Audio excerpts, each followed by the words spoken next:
everybody getting ready. A lot of cookouts, graduation cookout this weekend. A lot of things happening around the USA. Everybody up the USA. Everybody having fun this weekend. Is all about cookout, graduation, and so forth. So let us see what happens. But Liberia is the common denominator. A lot of news on Liberia. And the Methodist Church, I think they have agreed to bring about the issue of gay marriage. I'm a United Methodist, though. I am a Methodist. For that, I don't know. I hope my view on that yet. The United Methodist Church is in some chaos.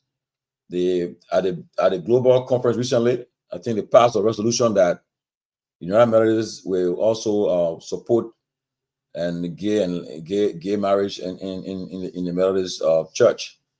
Whether some people will stay there, I don't know, but that's why maybe I'm independent in America, because I support issues that affect the greater good, not one party. Yeah. Alexander Boniface Emmanuel, hey, he said it was Theophilus Abega.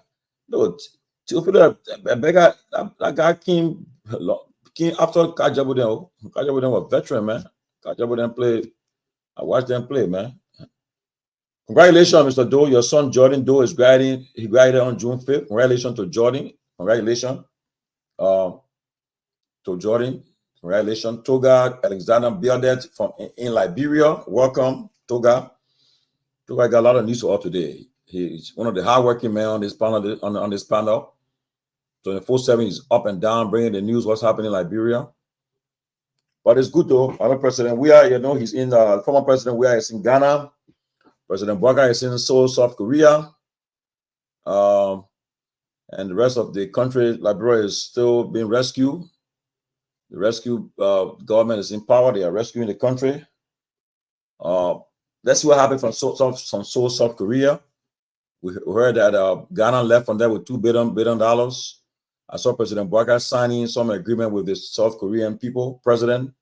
Let's see what Liberia will leave from South Korea with. Hope will bring good news from us. But Toga, you're in Liberia. Welcome, man. Bring us up to speed. What's happening in the country? The trending news. You muted, Toga. Unmute. Okay. Thank you, Tomalin. Thank you. And there's a lot happening. In fact, on a solemn note, today was the funeral service of former CDC chairman, Mr. McDonald Wento. In fact, it was a solemn occasion, a very huge turnout. More like a whole state funeral was held. Passed by a very huge convoy along the Claratown Bell and all of that. So that was one of the issues. The other issue is the issue of Charles Sirleaf's death. Some blockers are now running with issue of will and all of that. The body of the former governor was brought into the country. Former President Ellen Johnson Sirleaf was there. His young wife was there. Most officials from the central bank were there and all of that. I think that body is either taken out to St. Moses, I'm told. So that's one of them. There was also a press conference from the former EPS officials. They've given national government something around 72 hours ultimatum. But I think that story will pick up next week actively. Because their 72 hours seem to be running into the weekend.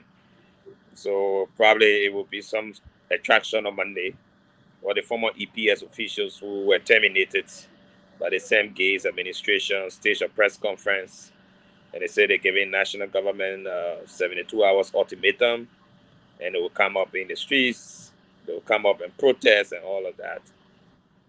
So all these issues are trending right now in the country.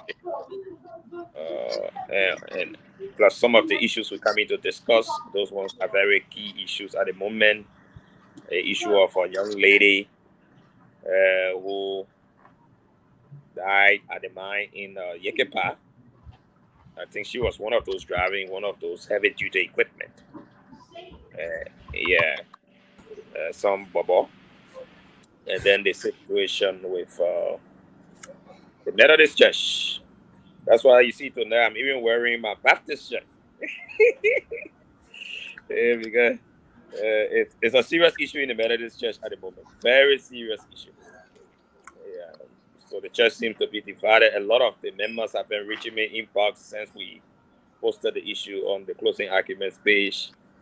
A lot of people are sending different information from what came out of the last convention in Liberia and all of that. So I think it's going to be a good discussion. A lot of the Methodist people might be tuning in tonight to hear from all sides. We've been trying to reach to the bishop to see whether we could get him, but we haven't reached out. As we go on, if somebody wants to get us, the bishop will be glad to. Tamerlane, if you don't mind, I hate to interrupt you. Just give me 1 second here. I want us to test something out really quick here, and I want to get you guys' feedback, okay? Let's use this a few seconds to test it. That Peabody, let's do this real quick. I want you guys to, I want us to get the audience feedback on this here. Let's see here. TCA listeners, are you a business in Liberia or the diaspora looking to reach a wider audience? We've got great news for you. TCA is now offering advertising opportunities with our dedicated and engaged followers. Your business can get the exposure it needs to attract more customers, whether you're a local shop in Liberia, an online jewelry store, or provide services like insurance or shipping to Liberia. We have the perfect spot for your ad. Connect with us to create an amazing ad for your business. Call us at 919-324-6828. Your business success is our priority. Let's work together to make it happen. Wow. Lo-Fi, you and your team, man. You guys are doing I think that's superb. That's superb. So you guys, wow. It's completed now. No, let's hear from our audience because I was a little bit concerned about the voice. If people want the authentic Liberian voice or they prefer something like that. I prefer Liberian voice. Yes, right. It's great, but we're gonna need the voice. Maybe put it into Liberian voice. Yeah. Okay. But look, I told you before. I would prefer a female voice. Yeah, doesn't matter. But look, I told you before. You gotta give that voice. So you'll try. Find another female. I will try. I will see if I can put my voice on there. But I thought that that was just for bring something different in. I mean, we hear ourselves all the time. When I get to Liberia, I will try to find some businesses, tell them, and say, look, I will show them. Let them come and all they need to do that. Let them just contact us. I will give them some businesses there. Let them. We will create the content. We'll create the content for them. They want Liberian people voice. Yeah. We'll put it on there. But yeah, I'll keep reading the comments on here to get people's reaction. What they think about the ad. Okay. I see Dr. Gay saying something. I mean, what she said, like Elizabeth Gay, she said, then please find a female without an accent that try everyone. That's good. Okay, and then who again? Somebody said again, I'm concerned with the pictures in Cabaret Lo-Fi. No, that is not. That definitely. I actually ran that through several times, so definitely I'm good on that. I can tell you that for a fact. Somebody said the voice should be a Liberian female. That's true. That's true. See, that's why I said let's test it out. Yeah. So I mean, people are. Can we have a Liberian female do just read that out and send me her voice? We could do that. Yeah, you can find and then I mean you can find. Okay, she said, "Come on now, you part of this show. It's in my page. Come on, man. Seattle, Chelsea, Norris. Come on, man. Is it going to be preceded by music? You just on music. If we want to put a music on there, we could do that. But I think we should just focus on getting the message out. When the people, those businesses that are sending their commercial to us, when we create that, then we will embed the little music into it. But we can talk about it in the back. I just wanted to get people's reaction. Yeah, but I mean, I like what I mean. Honestly, it's good. It's good though. Very, very good. Somebody said don't use crack Liberian voice. Yeah, we're live on YouTube. Like Lo-Fi just put it up there. We want to advertise your business. Come call on us. The Peabody is the point man. Contact him directly.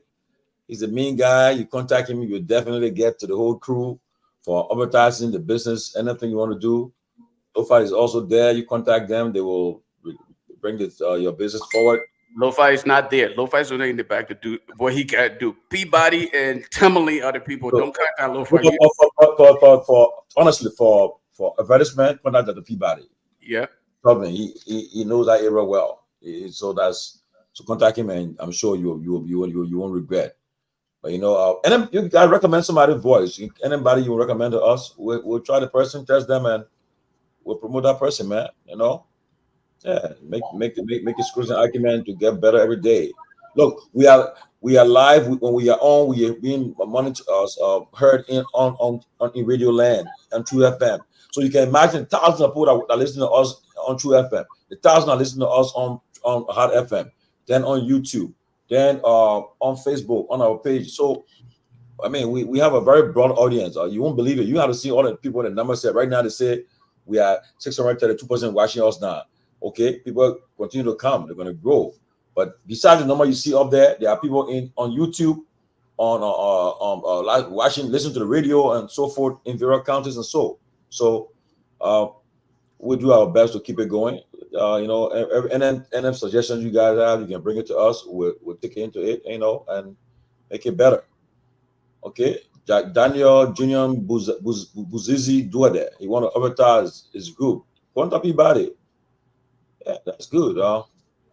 Hit her up. Let me know, Daniel. You know my contact. Hit me up, and we'll go. But quickly, guys, let's we can just share what's happening and what we heard, what we got on our minds, and we can get the show going, man. What's happening at the end? What are you hearing? I heard from let me start first. I heard that once Representative Joseph Collet was dividing money to get to his colleagues for somebody to get one minister to get off the hook, and I said they say this guy was displaying the money among his colleagues. Representative what is his name, Marvin Cole, were displaying it, and want to find out. We're trying to get hold of them to find out from them what's the facts behind the story, because such a thing is just it's unacceptable, and these are things that people get sanctioned for and people get in trouble for. So, but I said that other representatives were present. They saw it when this guy was displaying that. I think he said $400. That way they share among each other for somebody to get off the hook. You guys have oversight responsibility over these cabinet ministers. Whenever they go before the Senate for some for hearing, you guys should not be getting them off the hook easily because they talk to you guys, whatever the case. That's not fair.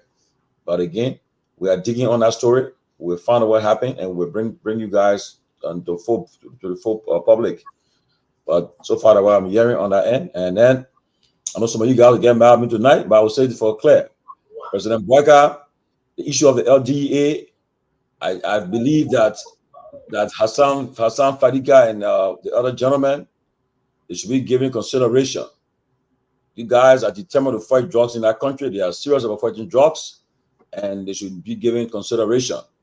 I know I'm hearing that they already have done an investigation and already come up with a decision, but what I'm hearing, I don't think it will be a fair decision. I pray the president, in his own wisdom, will really get to the bottom and find out so that these guys should be reconsidered. And I still have confidence in Hassan Fadiga and his deputy, his colleague. I have confidence in them. I believe they are serious of fighting drugs in Liberia, and if they are kept on that job, they will definitely make a change in the drug issue. That drug issue is a cartel, is entrenched in our country. People are involved from all over the place, and until you can get to the bottom of it, we'll have this problem. For me, that's my opening, guys. Left for you guys. You guys get coming. Well, I'll let Dr. Peabody go. He been on here. My opening is firstly, let me recognize somebody watching our show tonight. Somebody very special. Our own big sister, Sis Ade Kaptan.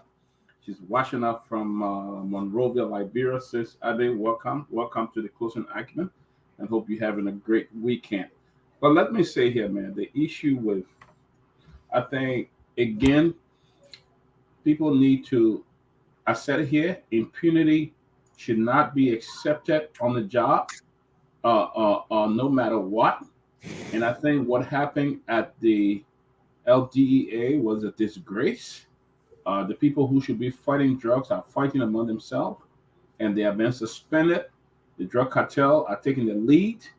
I don't know what we say that the Fatika brothers are serious for fighting drugs and all of that. I don't know that, but I think what I think here is I still stand by my statement that they should be fired. I stand by that. I think we'll look at a couple of things. One, Fatika brothers fighting drugs. His brother is not an LDA official. Why is his brother sitting in all the meetings?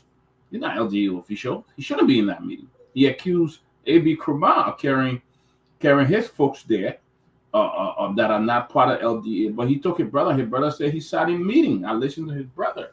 So I stand by my original statement that they all must be fired. I think the behavior exhibited was very much was a gross insubordination. I mean, you can't be a security guy. Fadika was a security in the U.S. He doesn't take his relative to his job site and they are in meeting and stuff with that. First, you got to start from yourself. Be an example. You're not an example. Your brother know all the security detail, all the drug detail in Liberia because you took your brother to the meeting. So I think it was a gross insubordination. They need to go. They disrespected the director. What a director not doing the right thing. I think he need to go. And that's my statement, and I stand by it. So, in my view, great to be on here today. I follow the show, a fiery show on Wednesday. It was a great one, and I enjoyed it. The interaction was wonderful. But it's great to be on here. Happy Friday to all of you guys. Those of you that are following from far and near, we want to appreciate you all for being a part of the closing argument. Regarding the LDEA issue, I will be honest with you. Yes, Sita, welcome to the show, Mama. Great to see you, Miss Beautiful. I did recognize you. Peabody and Dr. Temeline both refused to. I acknowledge you. We good? But let me be honest here, though. In all honesty, I would side with Dr. Peabody. This issue of us simply siding with people because we have these, this alignment, or we are connected to them, or whatever the situation may be, it needs to stop. We must set precedents. Okay, I don't care how hard Fadiga attempted to work. I think there are expectations. The idea of professionalism is what is expected at the workplace. I disagree with my supervisor all the time. Okay. And they're close friends to myself, but I maintain the line when it comes to professionalism, because you can't simply sit there and go, okay, because I feel like I have the experience, and for that reason, I should simply just disregard everything else that comes with the package. That job right there is a full package. The responsibility that comes with it is that you must be professional. And as part of professionalism, you must respect your supervisor or your direct boss. And in so doing, there are things that will be done that you would not be, you would not be happy about. But guess what? After it all, you must acknowledge, you must accept, and you must appreciate the fact that you're in that position. Somebody mentioned this before, all right? Serving in that capacity, I'm sorry, what's up? Serving in that capacity is a privilege, okay? It's not a right. So why I disagree with Ibrahim Kurman action, I simply cannot sit here tonight and say Hussein should be maintained and AB Kurman should be let go, because they both acted unprofessional. Their action was unprofessional. So going forward, I think both individuals, everybody involved in that, should be let go. And I don't think it should be the issue of having to transfer one person to another agency and then letting the other two go because of their close proximity. because this is what I'm hearing. I'm hearing people calling and be like, okay, yeah, this is what they want to do. They want to transfer A.B. Kromah to another agency, and then eventually, when things die down, he can come back to the LD. This man is unprofessional. Kromah is unprofessional, and to some extent, information that have been sent to me, all right, this man is just upright rude, very rude in anything that is going on. So for you to maintain such oppressing in that position in the security sector, I have a major problem with it. So you're bringing two people to work together, and you're not. They both have no regards for some level of ethics or moral, and they're just simply outright just going at each other. I think all of them, those who were involved in that, should be let go, and let that be used as precedence. Use that to set an example so that when others are opportune to work in government, they will understand. And I close on this note. As often as I say this, I mentioned this on my page the other day. You will not be successful living from here in the United States and working as a subordinate to someone who believes in the Liberian way of doing things.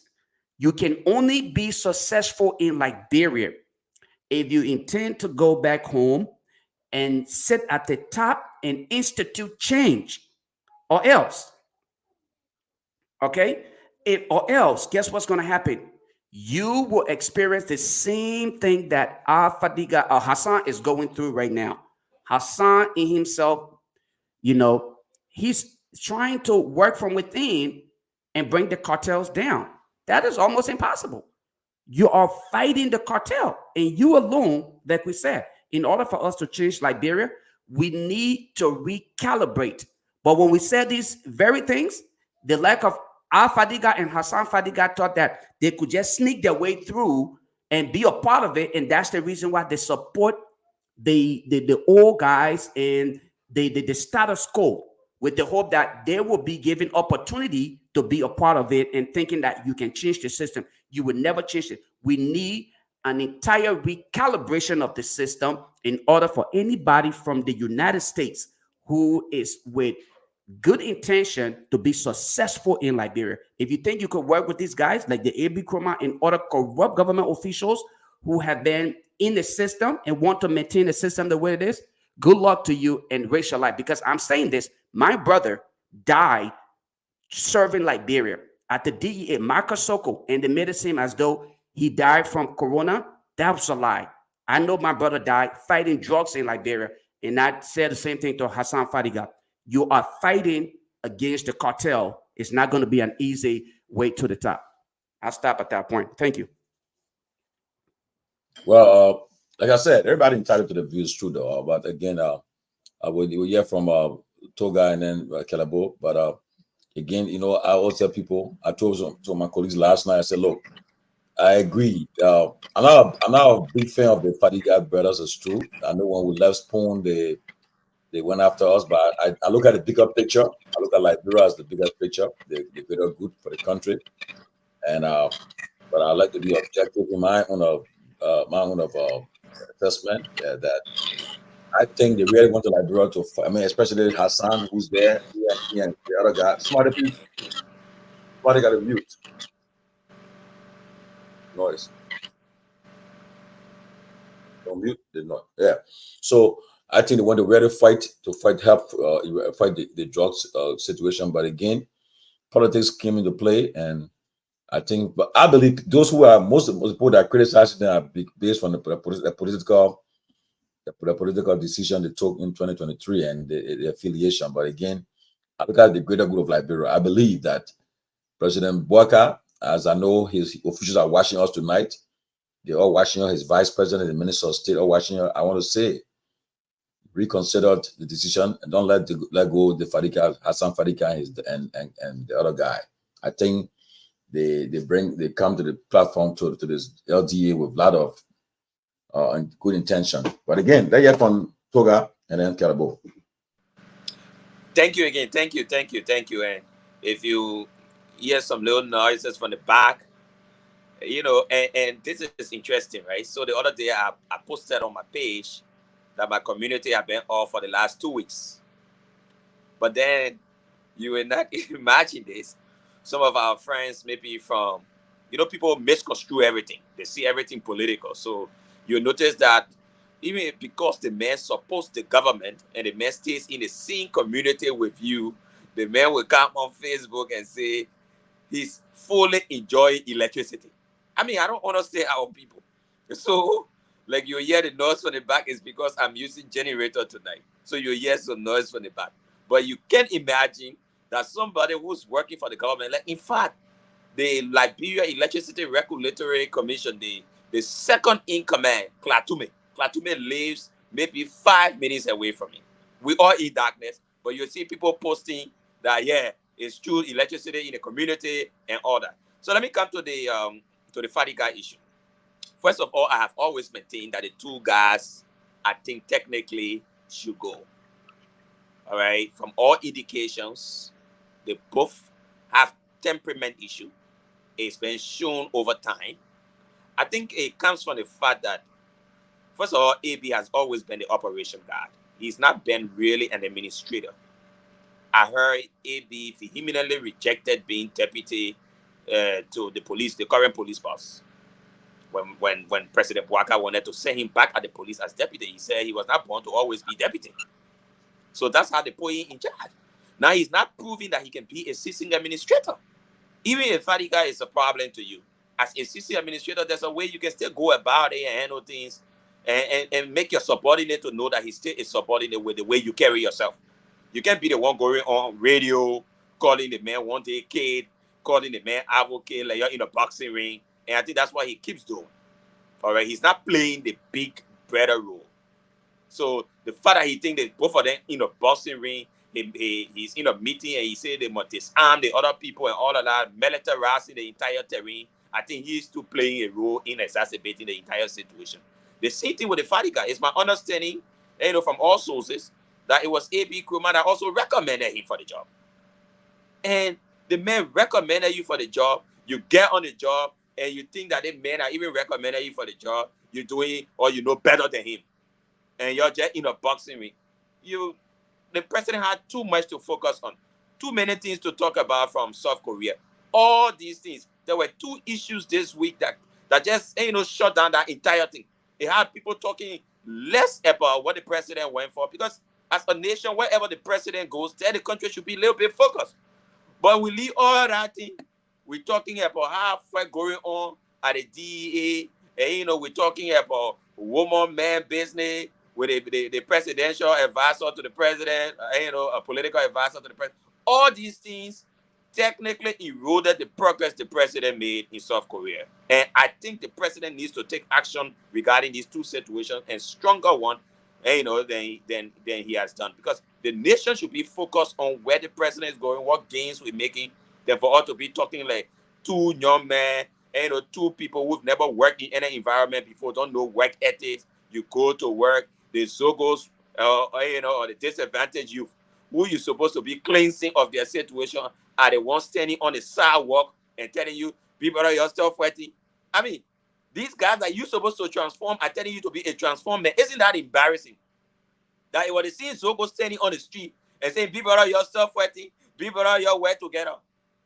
It's embarrassing. So these 2 guys need to be taught a lesson so that other people will stop doing this and understand that, yes, seniority comes into play here, and AB, plays a better role, but AB should also be able to systematically put things in place and put things in place better so that they don't actually get into the boxing ring. The 2 different deputy directors over there, plus the AB, all of them, they're problematic. Even the other man is just for administration. I think the co-guy also. It's just for administration.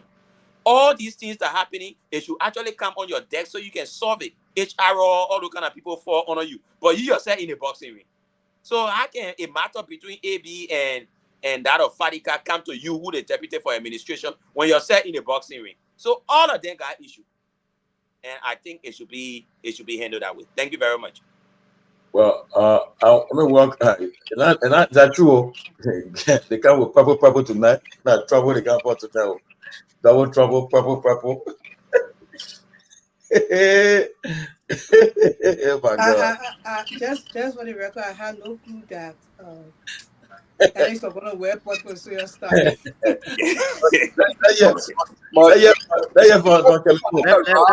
Both of them arrived on the show was syndicated, you know. Guys, just wait. Let's hear who call who.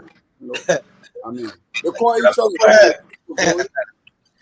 Guys, I'll be back. Let me find my purple shirt. No, waiting for me to appear. As soon as I appear, then they came in. They were timing me.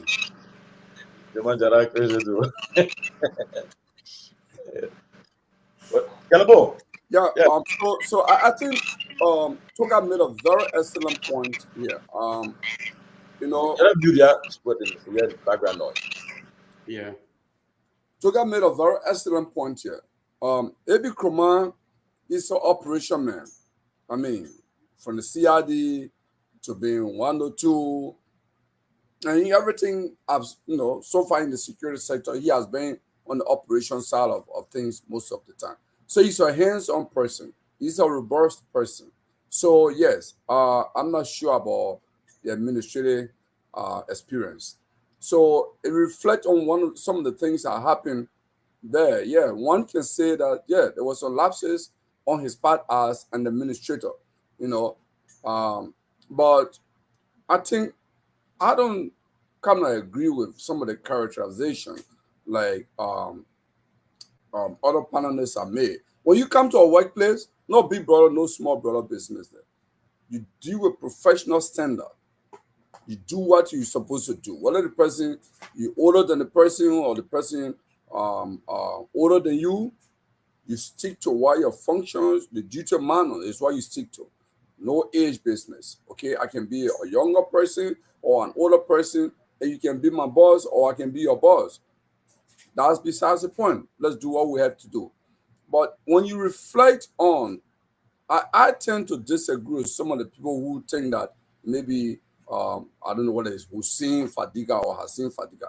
I don't think he brings anything to the table really, because all I've known the Fadigas for, they are political fortune hunters. They hop from one political camp to another. That's all I've known them for. When June 7th demonstration was going on against the real administration, these were the guys who were in bed to undercut Henry Costa and others.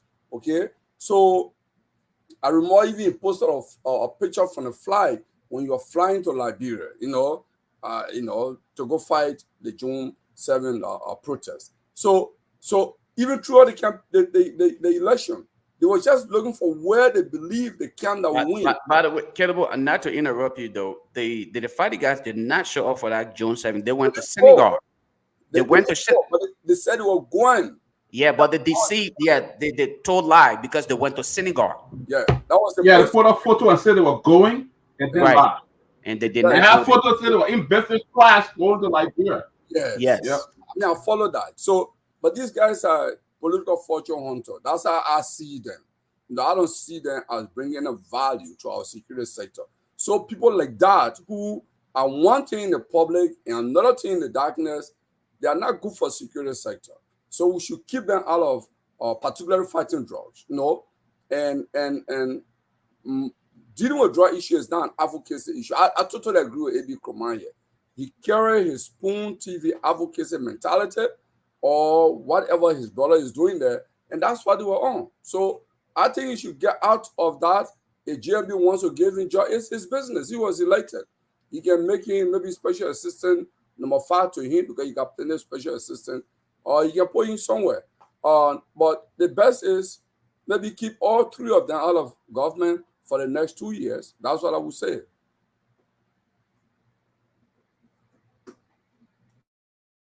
Yeah, from Grace. Alice, you already spoke? Nobody already spoke on it? Yeah, no, I haven't. You can go ahead, Grace. Yeah, because Alice came before me, so I wanted to give really? Oh, Alice, go ahead. Grace is so nice. Before me. Oh, it's just the moral and ethical thing to do. Well, Grace, don't even go there, because normally if we didn't do that, you'd be like, You the only guy who really appreciate me here and allow me to talk, Kev The guy, Hassan. Okay, so I will speak now, okay? And before I speak, Lofa, do me a favor, call all the comments people. They don't gather around so they can't cost me again. But I will not renege, okay? They When they they open the told you phone they line, told they you can I had call all me. the numbers. No, They told you that's I what had I'm the saying. contact Open numbers. me that favor because this is national issue. This is a drug issue. Mhm, These are serious things. This mhm. is not about people's lives are at stake. The country is at stake. So some of us don't come here just because we want to be heard. We come here because we genuinely want solutions. Okay. Uh, and I know the statement I make is still circling. People believe that it doesn't make any sense for a former presidential candidate to work in a government. Liberia has brain drain. Okay. We have most of our finest and brightest are people outside the country. That's a fact.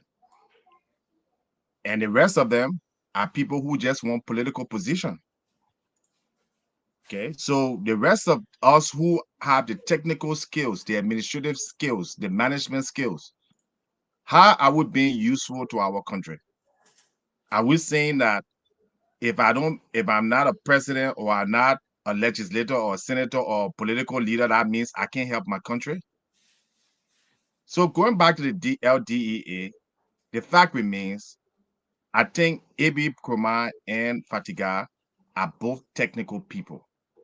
They are not managers. They don't have any managerial experience, maybe their own company, but they have never worked in terms of administering an agency as large as that. And that was the problem from the beginning. Because you're expecting someone to have certain skills and abilities for which that person is not capable of.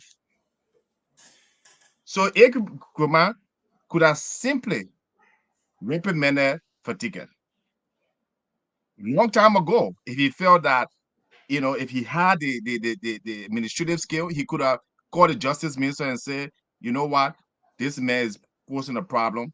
I want intervention, and and all that stuff would have stopped. He is the boss, but he doesn't have that kind of skill. He's an operations man.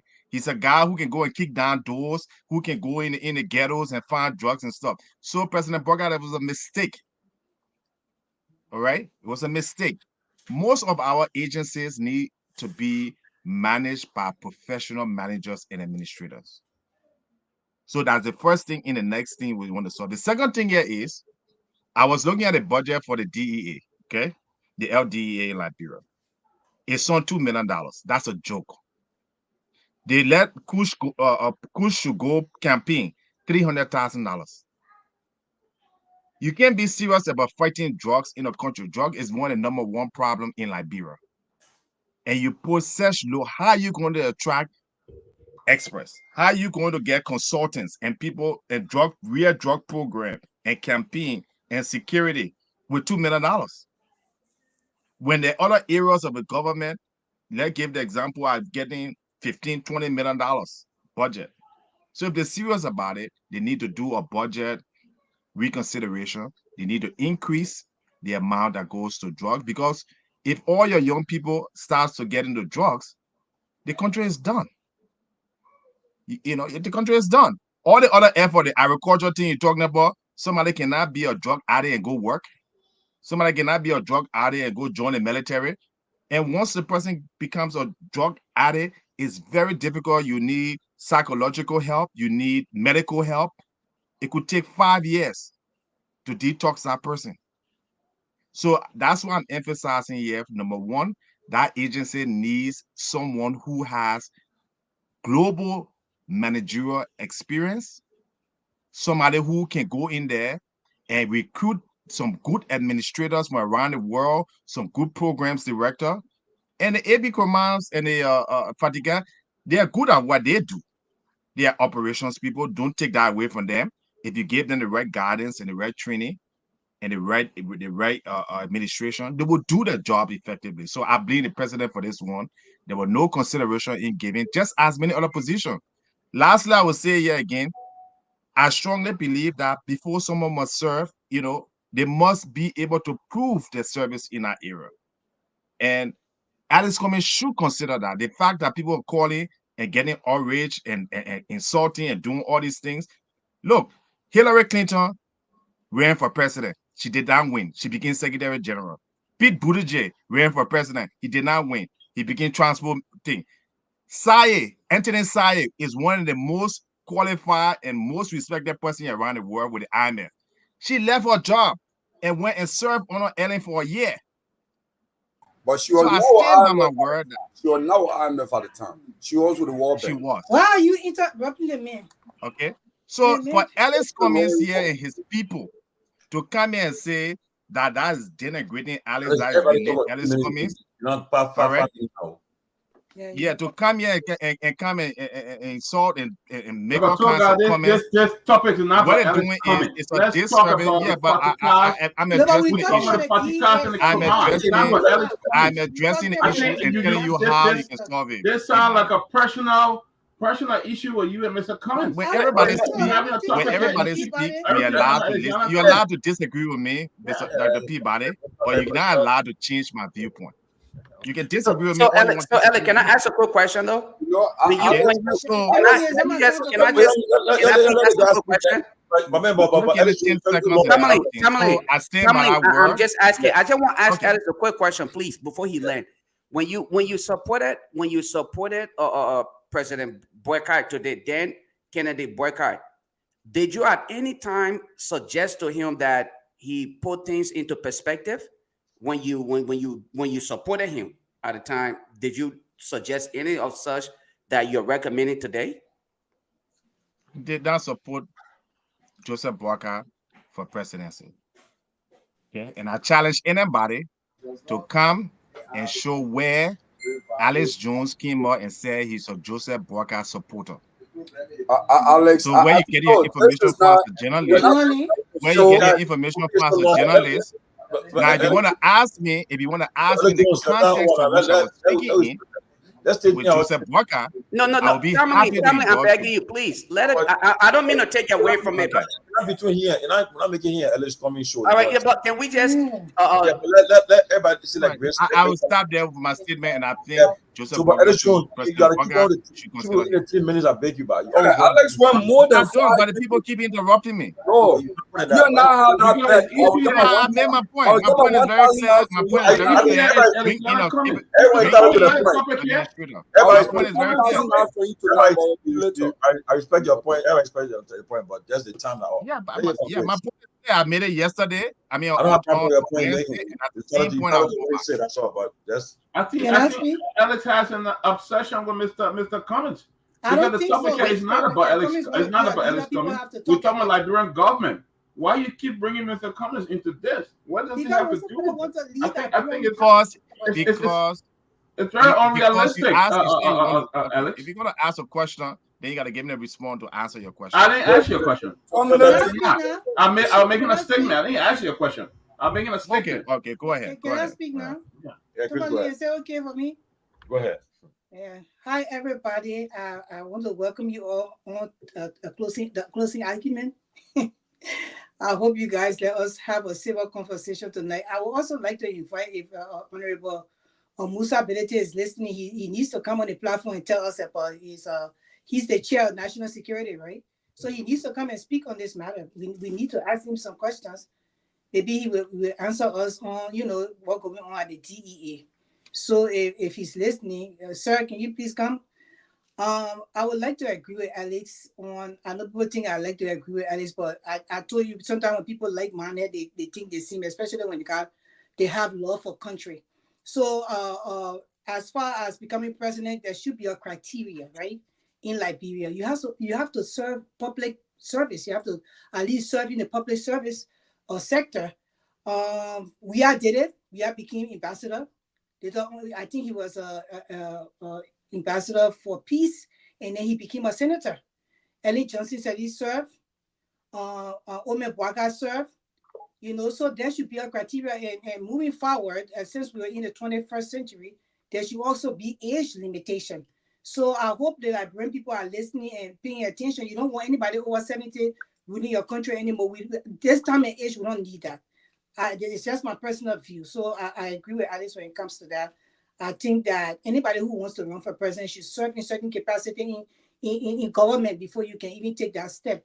People leave big companies in America here, and when they go to their country, some of them just become Senate mayor. They just want to give their service to that country for love of country. If you love your country so much, you can do that. There is no bigotry in anything. As far as what's going on with the DEA, I still think that the ethical and moral work ethics were broken. And I still look at what happened in the office that day. I don't care about whether people went on air, because both parties were on air. They were on different radio platforms, bringing each other down, saying all kinds of stuff for each other and one another whatsoever. But I think that the exact thing that happened in the office was wrong. And I still say that Fatiga went out of the way to disrespect his boss. At that point in time, he should have just listened and do what he said, and then later on take it professionally. If he had any other things that were underneath or whatsoever undermining what Abe Kumar was doing to him as he felt. As far as them accusing Abraham Kumar or anything concerning drugs, they should take it like they wrote the head in the Justice Ministry and the president. They should have sent that complaint. But you have to be professional in the work setting. It's just the right thing to do. You have people here in America have disagreement with their bosses all the time. Are you going to start insulting the boss? The people will put you outside and then you say, you know what, we'll send your team, we don't even come back for it. So we know that we don't want to set that stage in Liberia where anything can happen and say, okay, fire everybody. If they're firing Abe Kumar, should be on what he did that they're accusing him of after investigation with the whole drug thing and, taking money from the drug dealers and stuff. As far as what happened in the office that day, Abe Kumar, I don't think he did anything. That's how I feel, and that's my point. Well, everybody has spoken. At least I'll give you the opening stuff. I just want for us to enjoy the show. Let us give speak in at least 2 minutes to at least not more than 2 minutes. Each time we got time to talk. I'm not sure Alice John can speak for 2 minutes. No, but we'll try our best to keep it in 2 minutes because we all got to enjoy the show, and so forth. And let me say this clearly tonight that this platform is not an opposition platform. It's not a pro-government platform. Our views are diverse. We have people that support the party or whatever the case. Like for me, I always want to make sure objective. Whenever I thought to say I join the government, I'm not a government member, but again, we'll be objective here. Like again, like I said, President Boga is in South Korea now. I'm wishing him the best. I saw him signing some agreement with the South Korean president. I pray that will yield positive benefit for Liberia. Ghana left from there with $2 billion. Other countries, I think Zimbabwe left from there. I think Zimbabwe or some other country. I think Kenya with another $3 billion. Every economy is that my brother Kadabo told me this morning. Each country have their own economy different, and I agree with him. So maybe Liberia will come on there with in the millions, but we pray for the best for Liberia. The president took a heavy dedication to South Korea, and for the first time, the African Summit, the South Korean African Summit, we pray to use some positive results for our country. So let's keep our fingers crossed and pray that Daddy will come home with some good tidings in the bag for us. Daddy not come. That's what Daddy will come home with when he comes. We return to the country. So you do not Daddy thing too. I wanted to say Daddy coming home with some goodie bags. Let's pray for that. But and also too, let me. On the side note, before I continue, I want to say that our thoughts and prayer with Partner Salif again. Today, I was a little bit emotional when I saw her when we received her son bodies from the airport, especially when to see somebody older person bearing the child, taking the child, retrieving the body is something very emotional for some of us, But I pray that God will comfort her and her family, and that Brother Charles Salif so rest in peace. Another young gentleman today was laid to rest, McDonald Winto. Somebody who are in the political, he was a UPP member, I think, UPP stand-up bearer, United People's Party. He once supported the CDC, well, member of the CDC before, I think, one point in time. I know that very, very well. And he was laid to rest today. He was chairman, Tomale. for CDC one He point in was time. CDC chairman, yeah. And I pray for his family, and I pray his soul rest in peace. But guys, let's move on. So let's restrict ourselves to the 2 minutes, at least not more than 3 minutes, I beg, so we can make the show enjoyable. Toga, what's on it? What the next topic we have for today? What we're going to talk about? But again, before while you're looking for that topic, But- I pray that the president will use wisdom in his decision. I already heard last night that the whole LTA thing already resolved. The decision has been made. Just a matter of time, matter of days, will be announcing when President Boga returns to the country. But what I'm hearing, what I heard last night, and I don't want. I pray that decision is not taken. I want the president to still enjoy confidence in the two deputies and so But forth. don't say that publicly, though. Tamale, I think but you know what? Let me just extend a condolence to the former president. You know, as I also do similar thing to thousands of Liberians whose lives were lost during the 1990 war. You know, losing your family member is not something easy. You have to deal with it, and especially some of those young people who were not opportune to live a day on earth because they were pulled out of their mothers and womb and unborn. So we extend our sincere condolence to all of those family members and that of the former president. Thank you. Okay, I'll talk about what's up. What you and Kelabo are doing the topic Yes, tonight. so one of the things we're supposed to talk about has to do with what happened at the mine in Yekepa, where one of the riders of one of the heavy duty equipment, fell under the equipment and died instantly. I think Metal Steel has already announced that is in the chat room. I don't know if Lofa has seen that. Metal Steel as a company has already announced that. They tried to, I think, play around the statement a little, but it's a very serious issue. For me, it's very concerned with safety issue as a major global company, that you do not put safety issues, in plan as you run the company. That a lady who's one of the riders of some of your major equipment will fall under that equipment. The equipment will crush her. Oh, yes, that's what's happening. And the statement, doesn't even go in depth. The statement doesn't even make it appear. When you read that statement, you almost think that maybe somebody was sick, and something just happened to them, and the company is sympathizing. The company does not even come out straightforward to say what actually happened.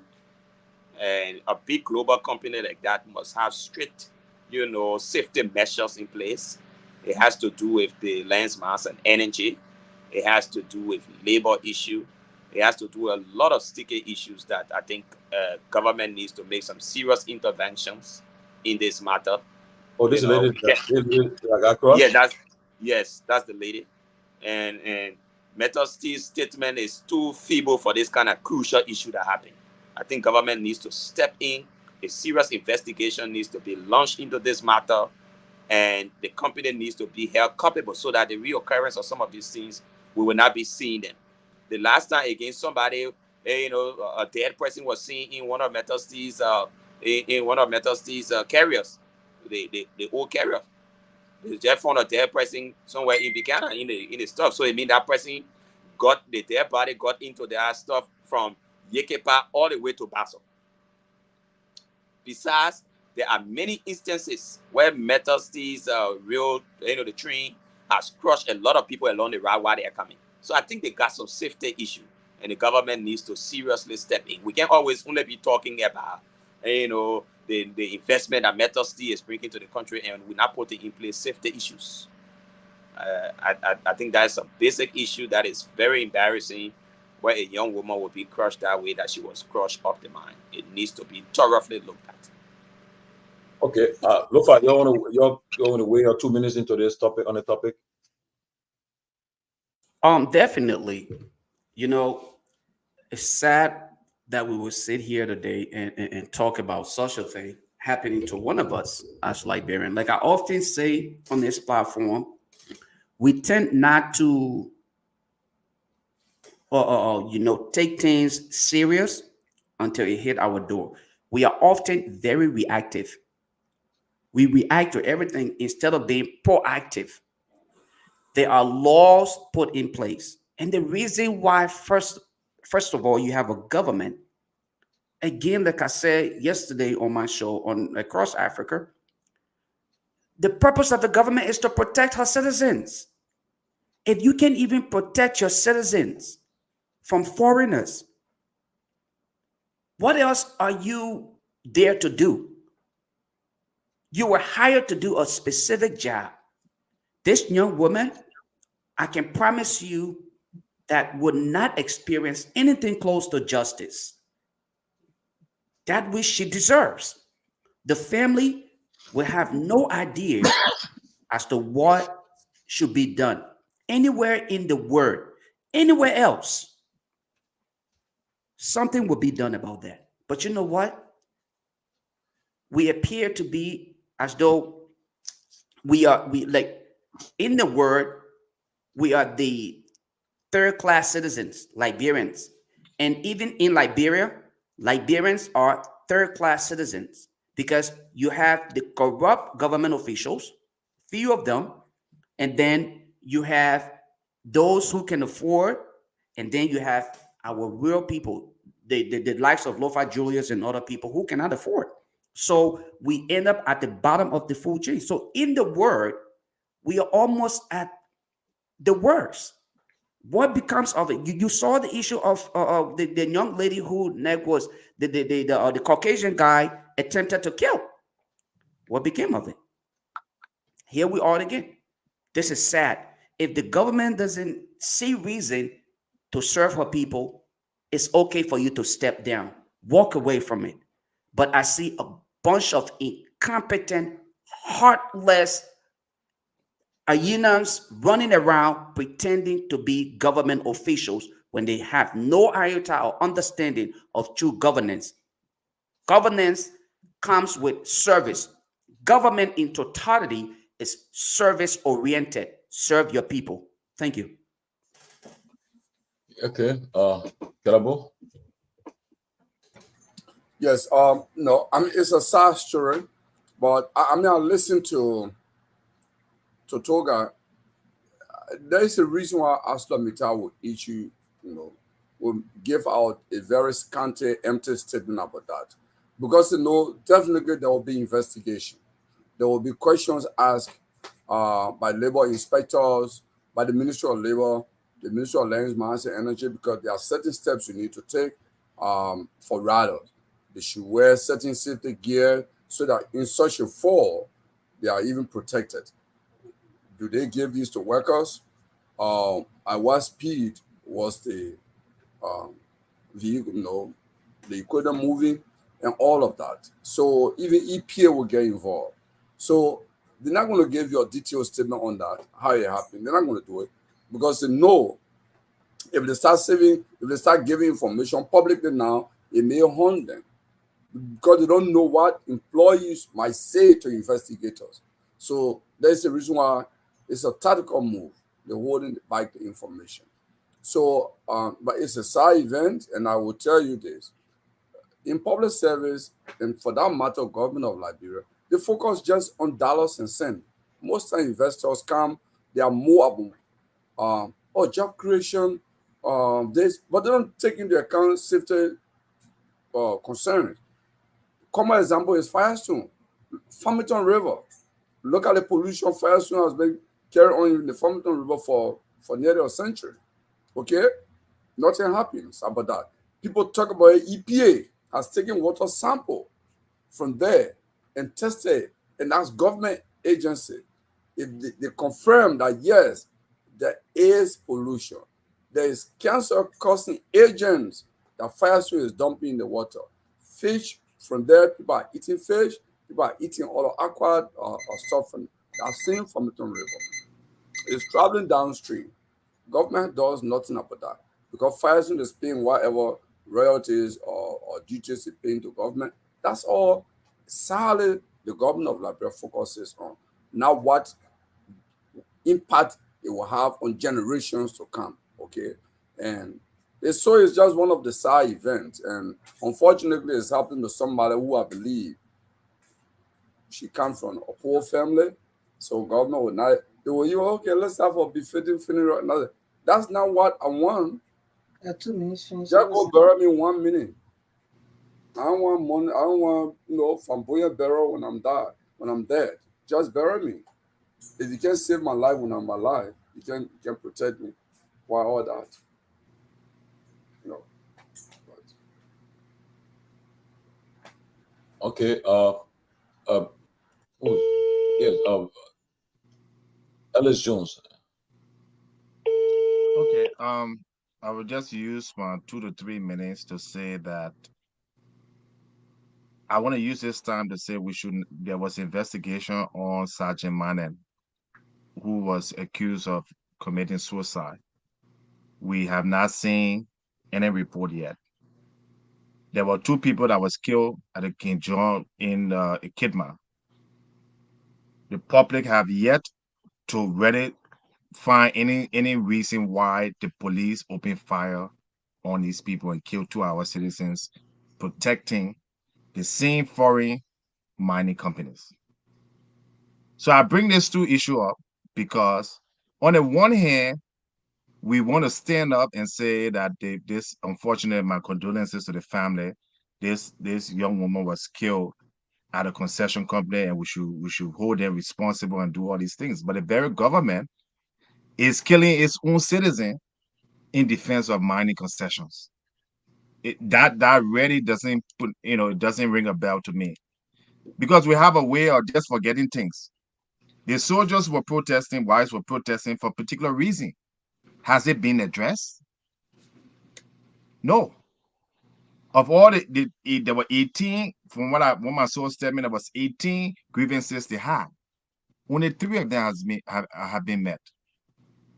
And we not forget about it in the news. This man there's allegation that this man, whether it was suicide or was murder, we have yet to have any clear investigation. But we're talking about another incident again where we're going to go investigate. What's the point of investigating when we can never get a clear outcome and people cannot be reprimanded, people cannot be removed from office, people cannot pay the price. So, we're tired of this every investigation and committee. The Boga presidency is like a presidency of committee. So they will soon set up another committee again to look into that. When we should have a safety administration or agency in Liberia, like how they have OSHA in America, in the engineering and the concession, where if you get hurt on the job or certain things you're not supposed to do, you're supposed to wear a helmet, all those things.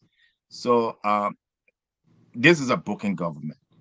And my only hope is that it's not a point we come here to criticize. We come here so that the government can get advice and the government can do the right thing. You will need to know why the soldier wives were fighting. The issues need to be addressed so that it don't happen tomorrow and people get killed. We don't need to be protecting mining company opening fire on protesters. We live in a democratic society where people have the right to protest. People have the right to protest against the employer or the concession companies. You can go get them $5,000 and say, let's forget about it.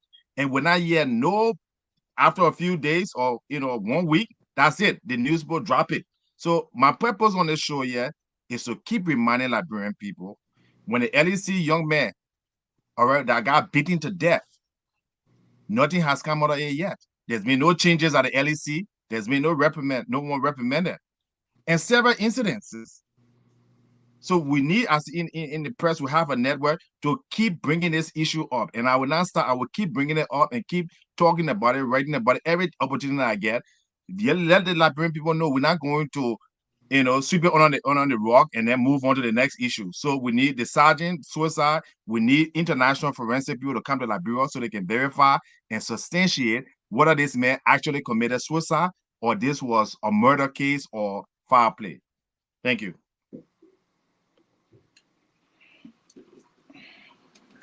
Okay, guys, let's so we'll bring Grace in. Guys, let's hear from Grace. I think Alex, you already Toga, you already chimed in on this. So let's hear from Grace on this particular issue. Grace, let's hear from you. Yeah. This is because of the ongoing investigation that brought to the public for conclusions. These are the reason why that I will agree with all of you guys on the platform.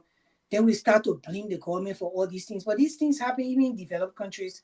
People working, sometimes an accident happens and stuff like that. How the company go about, trying to communicate with a family member and maybe the compensation package and all those things.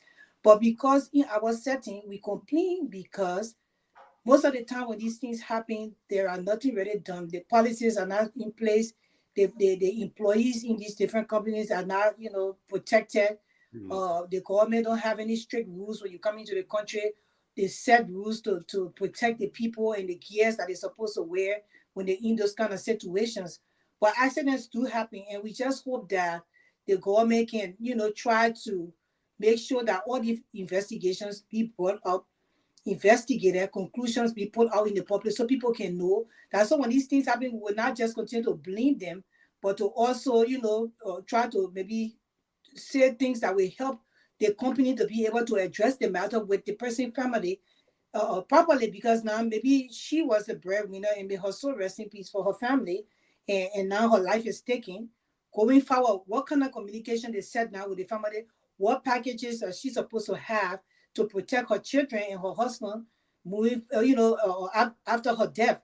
So and these are the things. So I don't, as Alice was saying, that's the reason why we consistently blame the government, because there is just nothing done about any of these things, and it frustrates the people. It frustrates society. We need things to be done, and once these things are done and for information coming out, investigation put in place, proper persecution are given, or if nothing, it's just a normal thing that happened. The people know what happened. You follow up with the family. The press are there giving information to the people. We will not have all these problems, but our government is still like behind from generations to generations, century to centuries. This one is too bad. The last one was gruesome, and these people are just proceeding the same way. So we hope they change things. Okay. Kelabo, you spoke already? Okay. So we can move on. What the next? Are we still going to make the listener? Okay, yeah. The phone call. Yeah. Let's get with the next topic, and then we'll open up the phone lines. Yeah, okay. We got something related, but let me also express this. I mean, and I think somebody posted that too.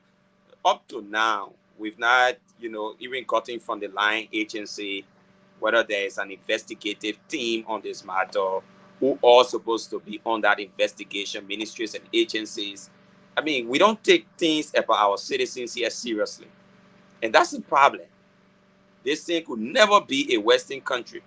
The president will be far away and there will be a statement issue on this matter. It's serious.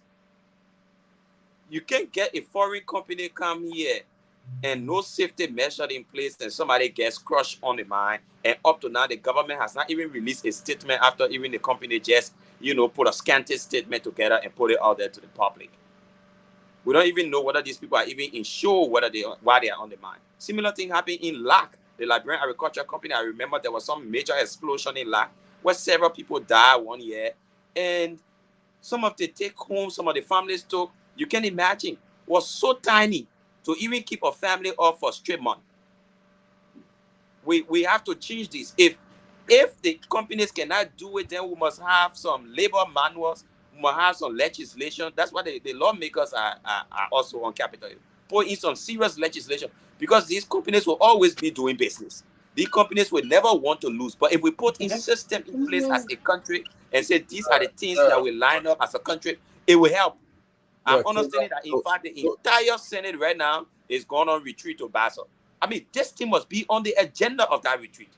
No, it's serious. Toga, I think I disagree with you on this. I disagree with you. You can't run country that depends only on the president. When the president leaves and the country stops living. No. Institutions do matter. I don't think that was the context in which Toga spoke, though. Alex is saying, Toga is saying here, yeah, Alex, I'm correct. Right here. All right. I not heard anything from you. No. I think he's obsessed with me. No. I'm Forget it. not Go ahead. sometimes, so don't worry about that. $1,000 for you to now. I'm not even worried about that. So, so No. the thing is, Alex or Toga, here is the thing. A disaster. I mean, not even like a disaster. A death occurred. Accident, happened. Somebody died. The Ministry of Mines and Energy, the Ministry of Labor, EPA, and the Ministry of Justice should have a team headed to UKPA already, and they should announce it. Void of President Bouaga, void of the legislature, because this is first executive matter. Because the executive is the operation arm of the government. They should be rushing there to take evidence immediately before even people tamper with crime or with accidents. So Kelly, but here's the thing, right? And I'm sorry that I had to interrupt you. When people say they fish rats from the head, you know why people make these assertions? Simple. Leadership. If they expect President Boykai to react in a specific way, they will act accordingly. And this is why when we spoke of the Fadiga brother and that of what is happening at the LDEA, we spoke of leadership. President Boykai, in his capacity, understanding that under the President George Weah failed leadership, as I would describe it, there were so many of these incidents that took place and nothing was done about it. This is not the first of its kind. Hold on 1 second. Let me just land on this note. What is expected here is some level of true understanding of leadership. No one is asking President Boykai to leave wherever he's at to come and do what that agency is supposed to do.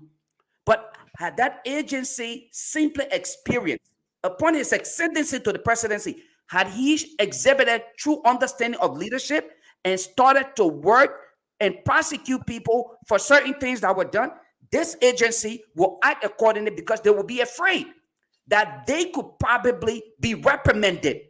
Unfortunately, it is yet to be experienced, so they will not act. And that is why when people say the fish rats from the head, that is what we are talking about. Julius, this is what my 1 minute. 1 minute, Grace. No, 1 minute, sir. I'm the lady here. 1 minute. So, with all due respect, with everything that Julius said, I agree with it. And I just like right now, I think they should just, before all of that happening, this family need moral support, they need financial support, they need communications, and I hope they have a team that's doing it for them right now. We're looking with all the politics in it, but we're looking at the family, what they need right now, and that's what we're looking for. I hope the company will be able to do that for them. You can go ahead, Kelebu. Yeah, so here's what I will say, Lofa. The thing is, the Student Unification Party at the university actually encapsulated this very well.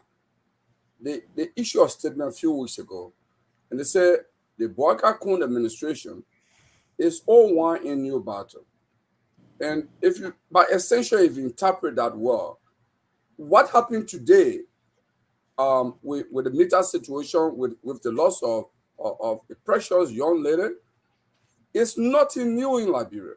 This is always King George. It's fresh in our mind. You can go around. Not even on a Weah, L.M. Johnson, Sally, Charles Taylor, you can go on a do. These things have been happening. The approach of Liberian government towards the safety and protection of their citizens has always been poor. The value of companies over lives in like it's a culture. So don't expect Bouaga Koun administration to behave differently. This is a culture. So that's the point I was making. That okay. In that context, I would say, we're not expecting a radical shift in culture, in the public culture, or how we value lives in Liberia. I mean that's the argument I was making. And I'm ready not to say that the fish okay. Okay. Well, and then I apologize. I guess I misunderstood the context in which you spoke. So understood. So it's a context. Yeah. So please welcome the chairman. Yeah. Welcome the representative of Ability. Me say something. I saw a post on him today, and in America, you guys know, on Thursday, all lawmakers then be running, taking the flight to go back to the various and the state, right? But in Liberia, our lawmakers, most of them be at Calabash. The weekend today, Friday, they are Calabash.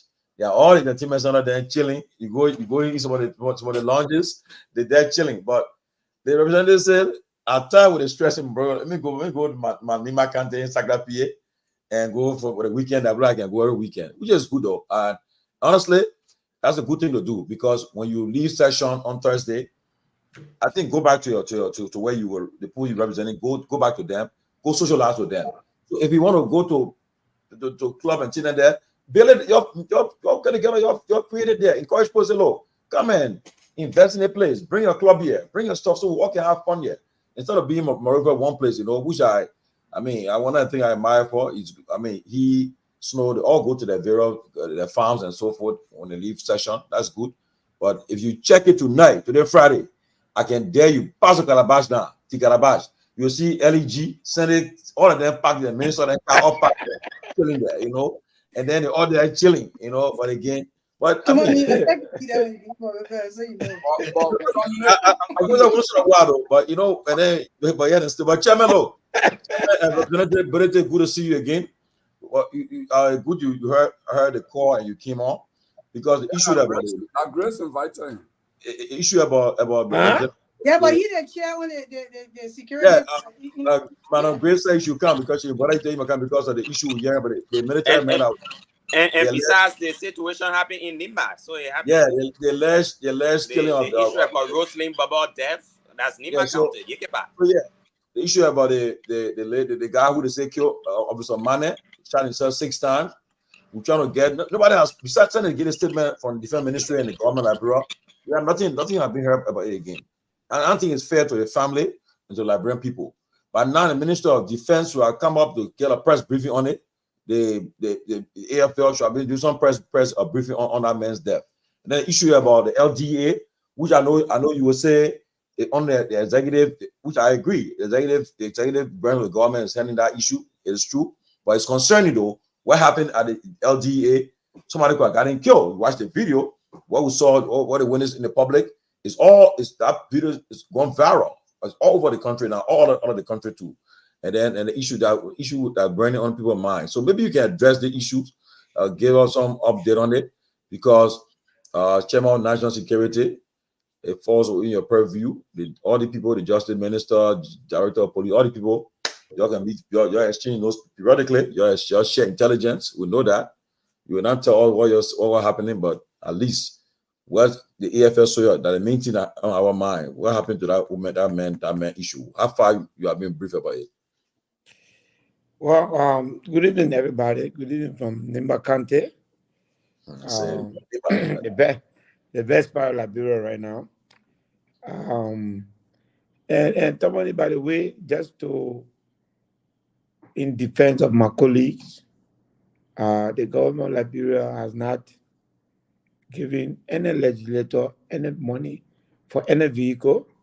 Neither have they given our few that has been allotted to us for the last 5 months. So I just wanted, so if you see a lawmaker there with a plate, that plate is his private car. If you see him driving somewhere tonight to go enjoy himself, that is private money. The government of Liberia has not done anything for us. Tell them let's play for that. Yes. So you mean even after the passage of the budget? Yeah, sometimes, Alex, when I feel like, and I've decided to take that posture, I feel like talking all the time, then I think some people begin to see you as a crazy man. So I'll take my time every now and then and come and talk. But I told my colleagues that the way you passing this budget, the way you're managing this budget, you are giving away your rights. But they thought that it was a joke. They passed the budget now. Nothing is happening. Absolutely nothing is happening. I mean, some of the things that we have to do at the Capitol building today is the speaker is basically doing it from his pocket in the first branch of government. So, but it's very sad. You know, I have to say that, but we look for that because we have the power, and everything that the executive is doing to us now, we deserve it.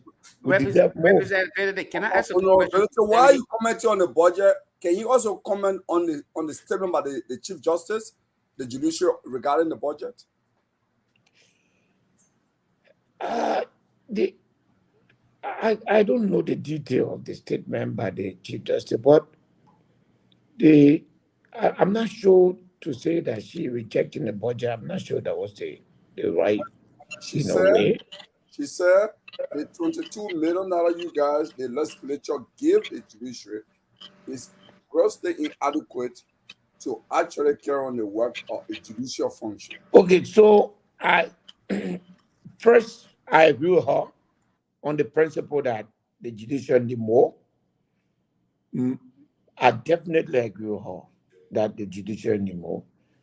But I wonder, the Chief Justice, maybe they should have informed her ahead of time so that the position she's taking now, she will take that while the budget was being processed. At this point in time, I'm not experienced to that extent. I'm not a lawyer, but I'm not sure what can be done when the budget has been passed. I guess we just need to sit with her and understand where she's coming from and try to find a solution. But if we want a good legal system, we have to support it. If we don't want judges to be corrupt, we have to pay them well. We have to take care of their needs. We have to make sure that they live a decent life. I mean, judges, besides being judges, they have families, they have children, they have to pay school fees, they have, the extended family business in Liberia. So anyway, I guess, I will leave that for now. Stay on the area of concern tonight. And several issues you guys have discussed, FDEA, Nimba County. Look, what is happening in Nimba is very touching, especially for the young woman who literally, very few women would do that, in Liberia.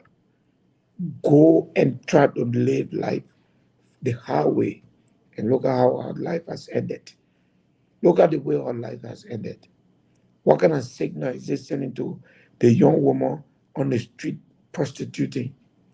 What would she say? Well, I think it's better here, because look at the person who said prostitution is not good. I'm going to suffer to live a life to take care of my children. Look at how she's ended. This is not a good sign. But what happened to that lady is a sign of failure of government. It's a sign of failure of governance. Mr. Steele has not been living up to its obligation under the MDA. From the time it was signed up to today, it has not been. They have 4 years, 6 months to go. There has not been any review. And I think it's deliberate, so that last minute of time, they will come and bully people to try to sign a new agreement. And I know that will not happen. I swear to God, they will not do it. We'll not allow them to do it. You are alone. The people, no, don't say we're alone.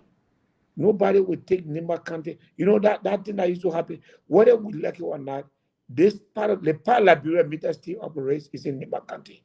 So if somebody can think that they will sign an agreement and chunk it in Nimba throat without considering, there are 3 counties here: Nimba, Bon, and Bassa. You understand what I'm saying? If you think that you're going to sign an agreement because you got a so-called majority vote to pass it without considering our concern, it's not going to happen. Then let me just still go operate in Monrovia. Representative, let me ask a question. Let me throw this question in there, though.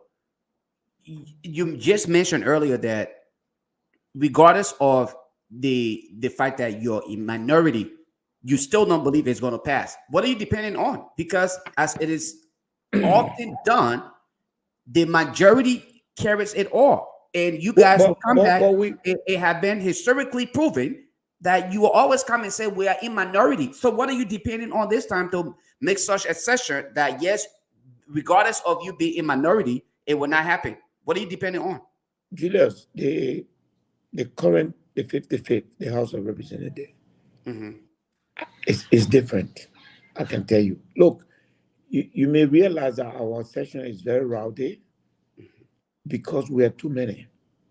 It's not like we're 30% in the Senate. So you should expect everybody wants to be heard. You should also expect the quality of it. That is the national stage. So there's TV and everyone from different constituency, your opponents are watching and they want to know what contribution you're making. It becomes a showmanship. So that does not represent, that does not clearly depict everything that we say and mean. This house, we're currently reviewing all of the concessions, including Meter Steel. No concession is going to be renewed until that review process is finished. It is based on the recommendation of that review process that the House of Representatives is going to act. So I'm being very emphatic that I think nobody is against Meter Steel contract. We are not against a renewal. No. What we're against is for us to even talk about renewing without clearing what the system from the time this agreement was signed, a hard obligation. Those obligations will be reviewed and all of the outstanding must be settled. Everything, we didn't sign an agreement with Meter Steel to build container house in Ikepa. No. We did not sign an agreement with Meter Steel to build container house in Ikepa. We did not sign an agreement with Meter Steel so that Nimba County will still not have a university. We can have hundreds of millions of United States dollars leaving our country, and there's nothing in Nimba County. That's not going to happen. So we will review it, and then we'll present. And I'm chairman of the committee on review. So we're not going to take it lightly. All of the, look, there are some concessions in Liberia that are working outside Liberia. What do I mean? They are using the paper and raising money on carbon credit, on all kinds of things, and we are just sitting now here doing nothing. All those things going to stop, but it will take time. And as we speak, what happened to that young lady? It has nothing to do with what happened that day. It has everything to do with the fact that nothing has been put in place to prevent what happened to her. And that is the sad part. Really, really sad part. And I feel for her, and I agree with Grace. At this point, while investigation is going on, we should focus on the family. How best she can be taken care of, how best her family can be consoled. You know, so we're going to do that from the county legislator point of view. We are going to do that, but at the same time, we're looking for, as member of the legislature, we will not just interfere in the function of the executive. So we'll get there in a few days, and we'll make the next. I just got off the line with the police director just before I came on the. I as chairman on House Committee on National Security, I keep an open eye. I have an open communication with all of the security agencies. I get my daily national security briefing, so I take it seriously. I review them, and I call, I ask questions, I do everything. That's part of my daily work. So I'm speaking to them to know how far the investigation is. But it's not going to be like, but that lady, life must not go in vain. And if Meter Steel is allowed to renew their contract with container houses in Ikepa with no opportunity for Liberians, then her life would have gone in vain. We'll not allow that. All right, let's take Grace's question, and then we'll go Grace, Alex, Toga, Alex, and then Kellybo. So is there one One question or minute. two? Are we not going to take the listener to make call? We will take the listen. I mean, he out here. We're going to take the questions, and then we'll hope that he will be short in his response. Let's give him we time. just come in, man. We just come in there. The callers are going to call in. We will give the callers enough time to call in regards to what you want to speak to. But let's speak to this LDEA issue and the death of the young lady in Nima County. Let us get the representative's input, because again, I guess the capacity in which he serves, he can educate us better on what is happening, and that way our callers can contribute to what they hear from him. So Grace, we'll take 2 questions from you. Hopefully we can be brief in the questions, and then Mr. Representative, if you would just be just a little bit more concise with your answer, precise, so that we can take all the calls. I promise. Go ahead, Sis Grace. Honorable Ability, welcome to the platform. Thank you. It's always good to have you here, and thank you for accepting our request for you to come on. I wanted to ask you concerning the DEA. Do you have any information on, anything, or those executive now that the president has suspended those people? But what is your take on what happened? If you have heard anything, if you were brief on anything, and I want you to give us fairly what you think about the whole thing that happened at that particular time, and what is your recommendation to the president for these people? I think the decision that the president took was very poor and politically motivated. The DEA is a paramilitary organization. In the military, there's strict command. And all of us that spend 6 months or 1 year in school, there's a maxim in management that say, you can always give away, authority, but responsibility cannot be delegated. Abu Kroma is responsible for the operation of the LDA as its head. And if something goes on wrong there, he is the one that's supposed to answer the question. If whatever happened between he and the two deputies, if it resort into what you and I saw on TV, which happened in his office, the president should have done one of 2 things. One, he could have concluded that I don't think Abu Kroma is capable of running the LDA, so I'm going to remove him. But to suspend him along with his 2 deputies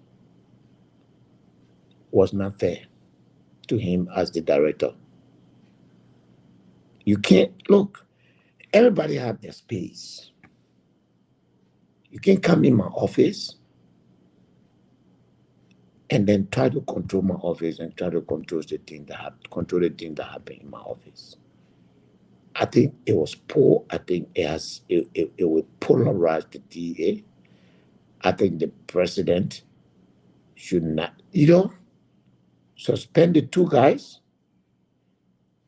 and then investigate.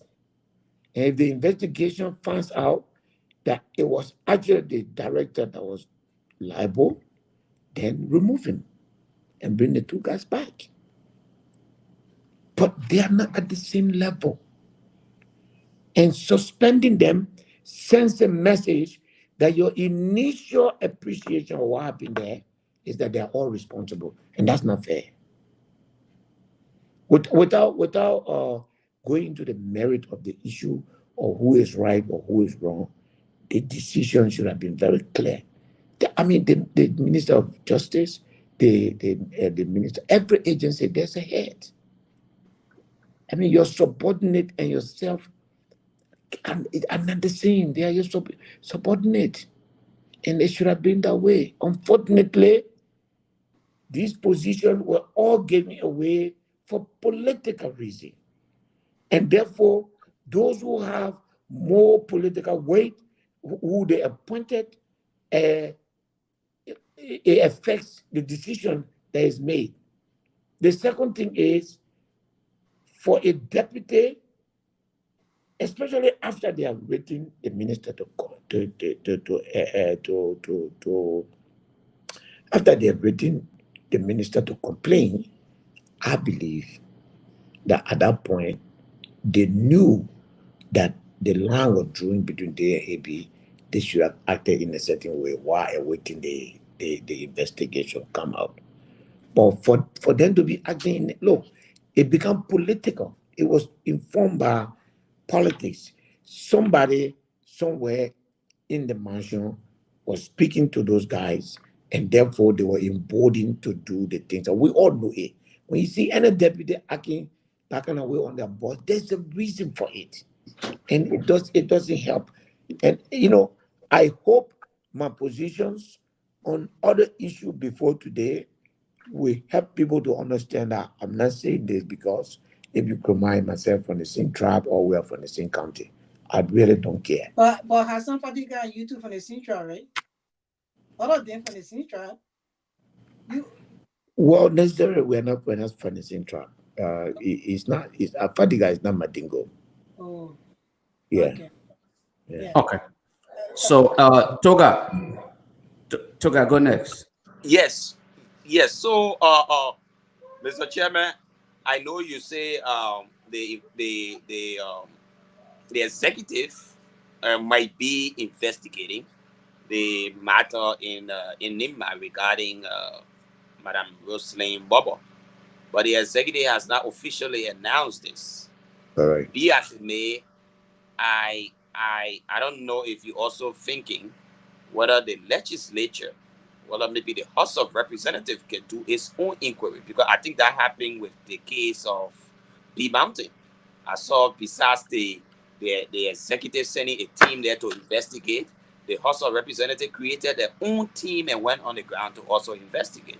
Could we also think about this situation regarding the entire Nimba, the Nimba episode? And Yeah. I'm also very concerned because I think I remember seeing a post from you once where you were talking about not even taking pay as a legislator. All right. So now we are also hearing from you that the legislators are not even taking their gas for more than 5 months. I know the same thing will be happening with salaries. The same thing will be happening with logistics. You say also you have not even gotten your car and all of that. You want to tie that to the executive trying to strangulate you, or what you think is happening? You say that the country is now raising money as well. Like maybe the people who are responsible to raise resources, are we going to go into budget deficit from what you see? Would there be many budget shortfalls under this government? What do you think about that? Thank you, Alex. First, the first question, yes. I like I told you, I have already informed the police director that the National Security Committee is summoning him on Monday regarding the issue at Iyekeba. And we'll get a briefing from him, and we'll brief plenary on Tuesday, and a plenary season fed was up for him. But yes, the National Security Committee. I'm just right now tonight send a message to my colleagues. We're going to meet on Monday, and we're going to meet with the police director. He's going to tell us, because by now he should have information, and talking to him tonight, he does. So we need to be brief, and I don't even know what's going on. Alex, how can the government be so irresponsible? That kind of major thing happening. Somebody died. No statement, nothing to the family to say investigation will be done and the culprit will be brought to justice. Those things can help family, it can console family. Right now, that young woman, nobody has reached to her, no statement has come also, nothing. So yes, but we're taking up our issue. For the legislature, we're hearing that there is a deliberate attempt to strangulate the House of Representatives, because we are hearing that the Senate is not being treated the way we are being treated. We're taking it with a pinch of spoon, because I personally want to believe that that is not true. Because if that is true, then the thing people looking for, they will get it. And they will get it very soon. I did not leave the comfort of my business and my home to come and work for my people, and for someone to think that they have control over what I do. And if I don't toe their line, they will strangulate me. That's not going to happen. However, we're hearing that most of the things we don't have, the Senate has gotten theirs. Okay? Our salary is current. We don't have issue with our salary. We receive the gasoline for January 15 to January 30th. Remember that half-month period? But I think March, April, May, June. No, February, March, April, May, June, we received nothing. So we have 5 months and a half worth of gasoline that we have not received. The legislative budget, the 100,000 that's supposed to be for our projects, everybody, thinking on what to do. Well, like for me, I decided I will focus on, we have volunteer teachers and volunteer nurses in the county. I'm not taking no pay. They're just working for nothing. So I spoke to the budget bureau yesterday that I would like this 100,000 that is for this project to go 100% to whatever, if it is 20,000, if it's 10,000, whatever it is, to be equally divided among these two groups of people so that they can take home to their family. That would be my project for this year. But at the end of the day, what you're saying is ringing bell already. And we are taking note of it. Or I just want Liberian people to know that if people think that someone will be afraid to take certain action because of so-called peace and stability, it is now that we must protect our peace and stability. If you try to strangulate us, we will act swiftly and we will take action in line with our responsibility under the Liberian Constitution. And wherever that chip falls, so be it. Thank you. Let's go Kalibo, and then we'll take Chuchu. I wanted to do a follow-up, but I ain't no problem. Yeah, due to time constraints, let's kind of keep it at very minimum. Thank you. No problem. Let's take Kalibo, and then we'll take Alex. Is that 2 questions? Yeah, 2 questions. You can put both of them in once, and then he will respond to both of them at once. Okay, so Honorability, happy to see you again. Yes, thank you. Yeah, but I hope I can talk to you after the show. I'm calling you. Yeah. I slept through talking to him after the show. Be one of your questions. Yeah.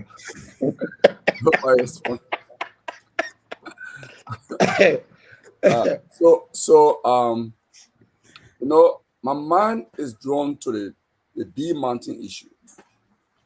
I saw in the newspaper the Power Works Minister has given the permit to B Mountain to start taking the iron ore from B Mountain by road to Freeport. I think it has. I think a different company, not B Mountain. Oh, okay. B Mountain is good. Western yeah, Cluster. I know Western Cluster. Yeah, Western Cluster. So it has, in my mind, it has security implication because security is a broad issue. I'm trying to find out if you have knowledge on why moratorium or stopgap was placed on Western Cluster first in the first place, from transporting the oil and the processes that led to the Minister of Power lifting that. Because in my mind, nothing has changed. The company is still going to use the heavy trucks that endanger motorists on that narrow Bombing Hill Road to the Freeport of Monrovia. That's one. Because I listened to our president when he said, I will shut down that company. It will not transport the oil by road. I still have that video of it. That's question one. The other thing has to do with the young lady that lost her life. I know you spoke with the police. Can I just answer this? I'll be real quick and All before I forget. All Look, and to everybody here, I just want you to carefully look at the way the United Party is running this country. Mm-hmm. I want you to see the arrogance in it. I want you to please look at the arrogance. So the president tells the Liberian people that I'm stopping this company and give all the reason. And the government decided to remove those restrictions without any explanation to the people of Liberia as to whether or not all of the reasons for which it was stopped had been remedied. Are you following what I'm saying? Yeah. So yes, I mean, we have decided that we will call them to come and tell Liberian people, saying they are not, saying they feel arrogant, they will come and tell us why they have removed these restrictions and all of the hazard. By the way, Kenebo, I live out there. I live in to a farm. Okay. When I stay out 7, 8 o'clock, when you see those cars coming, the speed at which they are passing, I'm told it's a death trap. It's dangerous. And anyway, yes, we'll call them. I mean, my argument to this government is, can you say something to us, the people? You were just yesterday. You know what I would like to do, closing argument. Can you guys take out like 5 minutes of your show every night to play some of the United Party people during the election period, please? I think it has become important. Seriously. I just want, if you can do that for the Liberian people. Representative, let me just say something really quick about this, right? And that is a great suggestion, except that some of our colleagues think that elections are over, so we should just ignore all of the fake and false statements that were made and move on. I think that's a great I don't know who said that. No, I'm saying some of our colleagues. I'm not. Yes, I don't know which colleague that said that. We have not debated on but that is so unfair. Thank you. And the reason why, and you guys have to do it. I'm begging you. We'll do it. Tomali, you guys must do this for the sake of Liberia. You spend 2 hours every night. We'll start with Alex Jones tonight. Take 10 minutes. I mean, make it 5 minutes. Don't even say 10 minutes. I beg you. And then just play. Imagine George Weah going to Lofa County, I mean, bombing or wherever, and stopping them from operating. And then surreptitiously removing the ban without any public announcement, without any justification. Can you imagine where United Party machine would be right now? They will even tell you how much money George Weah received. And yet, They have removed the ban. Now with the same fanfare, pomp and pageantry, media pomp and pageantry that they ban with, and then nothing. You know, I always used to feel and accuse CDC of arrogance, and I still believe that's how CDC operated. They didn't feel that they were obligated to anybody. But what is even more painful is for Unity Party to repeat that. That is really, really, really hurtful to me. I personally feel injured by that. Because, my people, Liberia is the only place we have. And I know people who are listening to me tonight, who are watching me tonight, that are almost at the point of giving up on Liberia. And, you know, we talk to you, we ask you not to give up.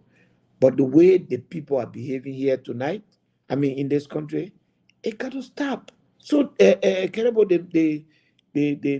thing will be investigated. There are a few things that are coming out next week.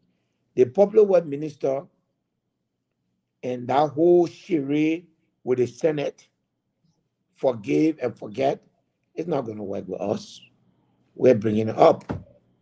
And then this thing that they did, those two things will be brought before plenary. And not by anyone else, but me. So I'm not saying that somebody will do it. I will do it. The plenary will send for them. Alex, let's get you two questions. I think the I'll just make a comment here. First of all, it's good to always see you. So Alex, you said you're just gonna make a comment. Did you say you're just gonna make a comment? Yeah, I'm making a comment. He can respond to the comment or not. Well, it should be 2 minutes. Yeah, no, you got it. Yeah, so it's always good to see you, my friend. I think you are like the legislator. We don't see your speaker up, and that's part of his job, to be talking about all these things that are going on. So when you ask us as an independent people to come and highlight all of the government's error, I disagree with that. That's the job of the Liberty Party.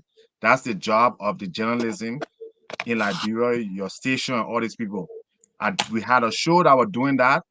The people kicked me off. I brought that to your attention. I call you also many times. I haven't heard anything. So I don't think you can have a political party that is supposed to be calling all the ills in government, taking the messages, bringing it out to the press, coming, sending the people on shows like this, and they all sit down, they will wait till 2029, and they will say they won't be president.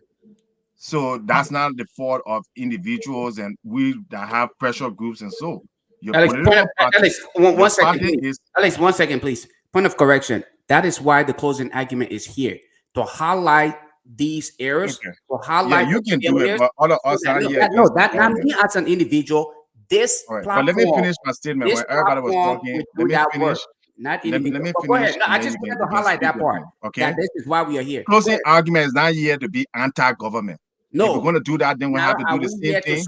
Hold on. Yeah, listen now. If we're going to do that, then we're going to do the same thing to the Unity Party people that are in government. We're going to do the same thing to Musa Belede that are in government. We have to be fair and balanced. I'm not saying that's a bad idea, but we can't market ourselves as the only politicians there that we, capture their statements are the people in government. Because let me give you an example. The King George incident or the soldier's wife's incident. The president said in 1 week time they were going to solve the problem with the soldiers' wives. They had 18 grievances, including electricity, free tuition, and getting rid of the chief of staff. You on the national security, Benedict. This man was removed from office for incompetence in the way he handled the Ministry of Defense. Within a few weeks, this man get another position and confirmed as a national. Now, is that a serious country? Is that a serious country where this man mismanaged the affairs that almost caused chaos between military and police officers in Liberia, military wives? The president accepted his resignation. Then on top of that, the Senate, of which the pro-temps of Unity Party president, best as I know, all right, most of your colleagues went and confirmed this man to be, I think, national security advisor. That is not a serious country. And you are the head of the national security. You should not allow that kind of stuff. What the man did not do at the Ministry of Defense, you should not be given another opportunity to go and serve another cabinet, even a higher position, national security. So that those are the things we're talking about. That's the, the dysfunction in government. You take one person from here, they don't perform, you move them from there, you put them to another era. Nobody wants an institution. You're a businessman like that. If the man has failed, he has failed, reprimand him, remove him, look for somebody new. And that happens all the time in every area. This is the first country I know where somebody will be accused of corruption. And recently at the Ministry of Finance, the person lose their job and don't go to jail and not prosecuted. Then we say we got a Ministry of Defense. Ministry of Justice. If you were involved in corruption, that means you broke the law. That means you must pay restitution. That means you must go to jail. So this is not a serious country. And that's what the Liberian people and some of us look at it. It's like we say one thing, and it's just not the government, the legislator. You're doing the best you can. But when I see Darius DeLong, parading with the president, that's, it takes away all the credibility that you're trying to install. So that's my comment for tonight. And thank you. Well, thank you, Alex. Okay, so let me before I forget, don't take Alex, away from the next statement. First, this thing is serious. It's hurting the country. Alice, first, the issue you brought to my attention, I'm dealing with, it will be dealt with. I reached to the point where I've established that indeed almost all of the statements you made to me were correct. You initiated our program, and there will be justice, and things will be restored. Normally, my attitude is not to be abrupt in making decisions, but the fact that I haven't called you doesn't mean I'm not doing anything. I just want you to know that. The other thing is, I don't agree with you when you say closing argument. No, closing argument is about that. Actually, my network is associated with closing argument for exactly that reason, to bring information to Liberian people, to fact check government officials, fact check their past. As I speak to you, about 70% of the people in Liberia are listening to you through our network across the country. That is because we want the right thing. 1 week ago or 2 weeks ago, the person that was being criticized on this network was me. Mm-hmm. And my network was facilitating that process where people were listening to my radio station being criticized. The following week, I came on this network not to come and fight back, but to come and apologize and say, yes, I think I messed up. Hey, I'm not perfect, Alice, but I try to make I try to set small example. And for me, that's important. We have to make sure that this closing argument must keep itself. This cannot close. This cannot look like a government agency.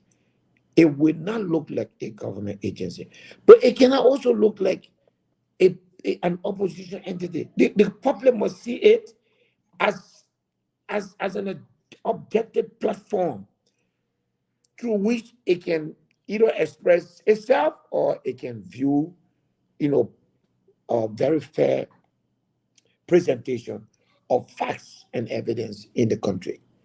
Now, with that being said, I also wanted you to know that when the government, the president, the thing with the national, the how you call it, the Chief Justice, the Chief of Staff. Let me tell you, Alex, that man was used. That man was abused. You saw my opinion on that.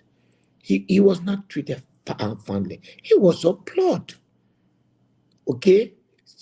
So I'm just trying to let you know that what happened to him, I never agree with it, by the way. However, his appointment and confirmation were out of my realm.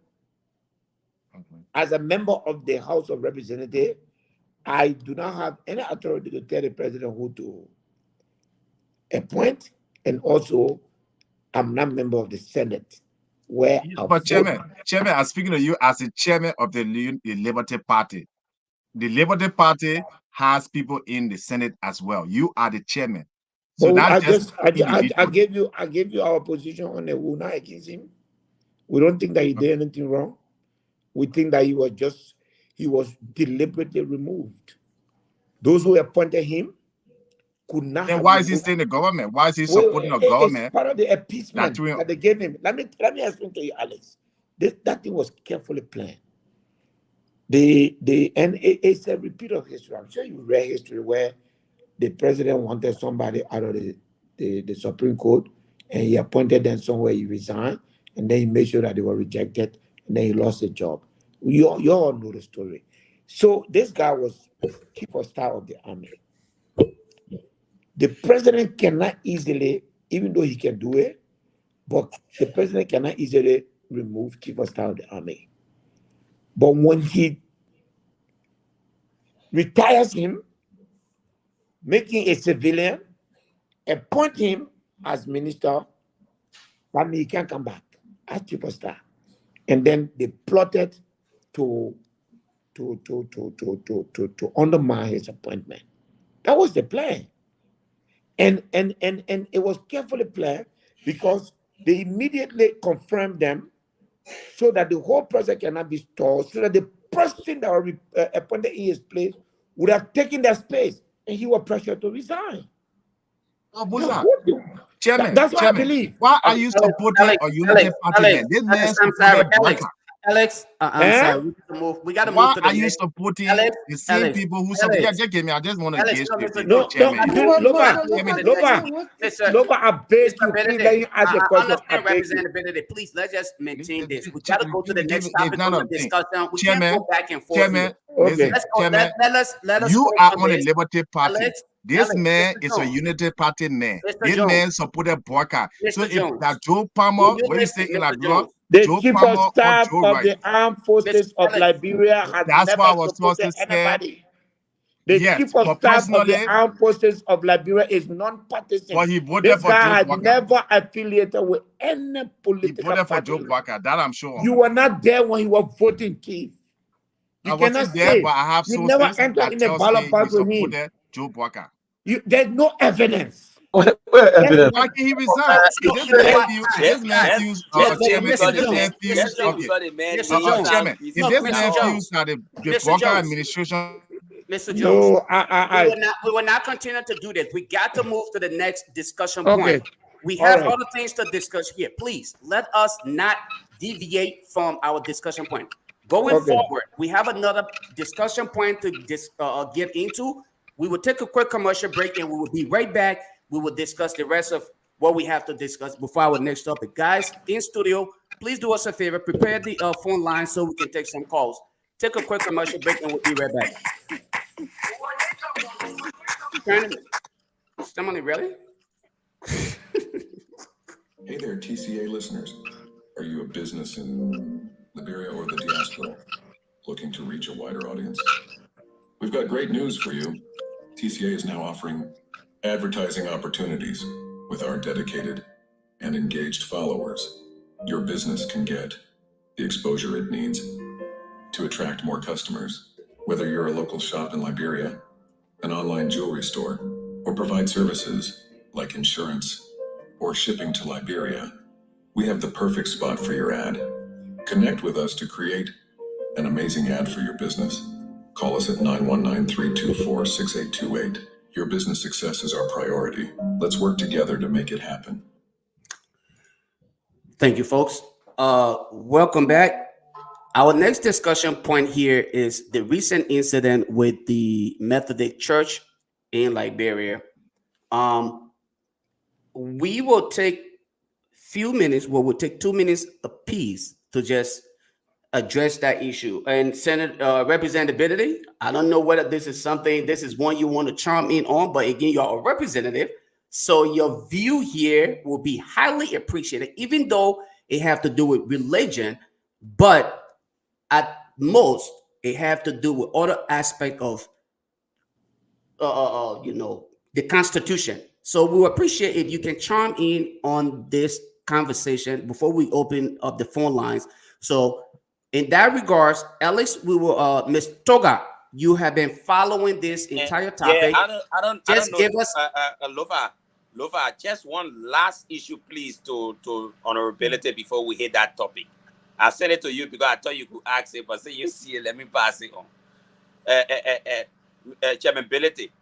There is this whole issue about the police investigation, and where I think, there might be some partiality surrounding the police investigation, because what I have followed across the country is that the police has a whole team of people that are stationed at these corporations, these companies. They live in the company's houses. The companies takes care of them. Many of them, the top brass in the police, many of them on the payroll of these companies. The people who are assigned at the company size, all of them get a small pardon and thing. And I think you know about that.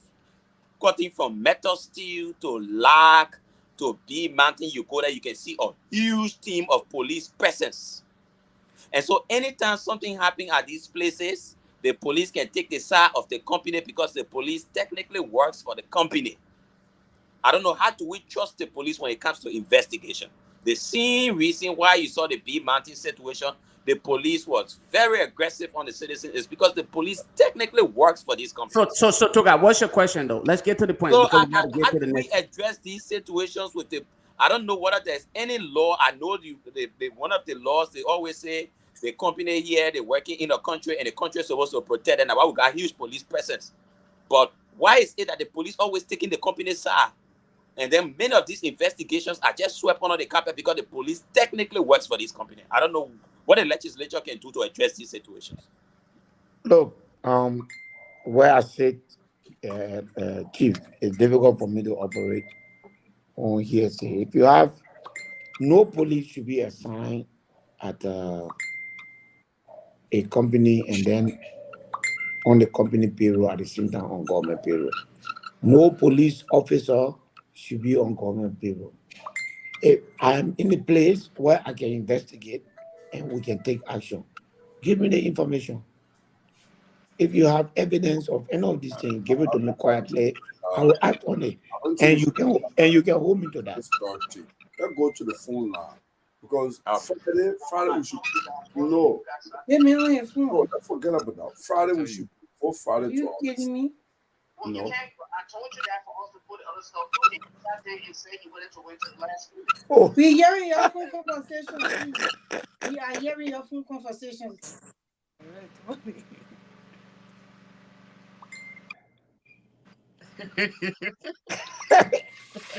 Cut on the mark. By all means, I don't know. Cut on the mark. There is nothing Over relevant. here. Hey, I just don't think we should go on it with the Methodist Church team. Let's go to our listener because every Friday we should devote every Friday as a matter of policy for our listener to weigh in more. That's the argument I'm making with Julius. Let's skip the Lutheran. But then you It's a No, maybe divided- we can take one minute on it because we already announced it and a lot of the people are listening to. No, I mean, well, Alex, So, you the let me- listen all throughout the week. We don't say anything. They don't say anything. They just no, they don't listen to you throughout the week. You only come 3 times a week, Chief. Yeah. So don't tell You all right, me- Cannibal? Yeah. So I think I can come in now, right? Yeah. Right? yeah. Yeah. Okay. So I think on the issue of gay rights, Yes. No, I was mute. Honorable Beleza, I wanna talk God to lay the premise for the whole thing concerning the Methodist Church, and you can come in because I Yeah. don't know whether the people understand. Tomalin is a Methodist. we might not be running away from a Methodist, from a own Methodist discussion. But the issue is, I think there was a global conference of the Methodist churches from all around the world that took place in the U.S. And they reached a decision, for the church to begin having ceremonies for marriages, for gay rights and all that kind of stuff.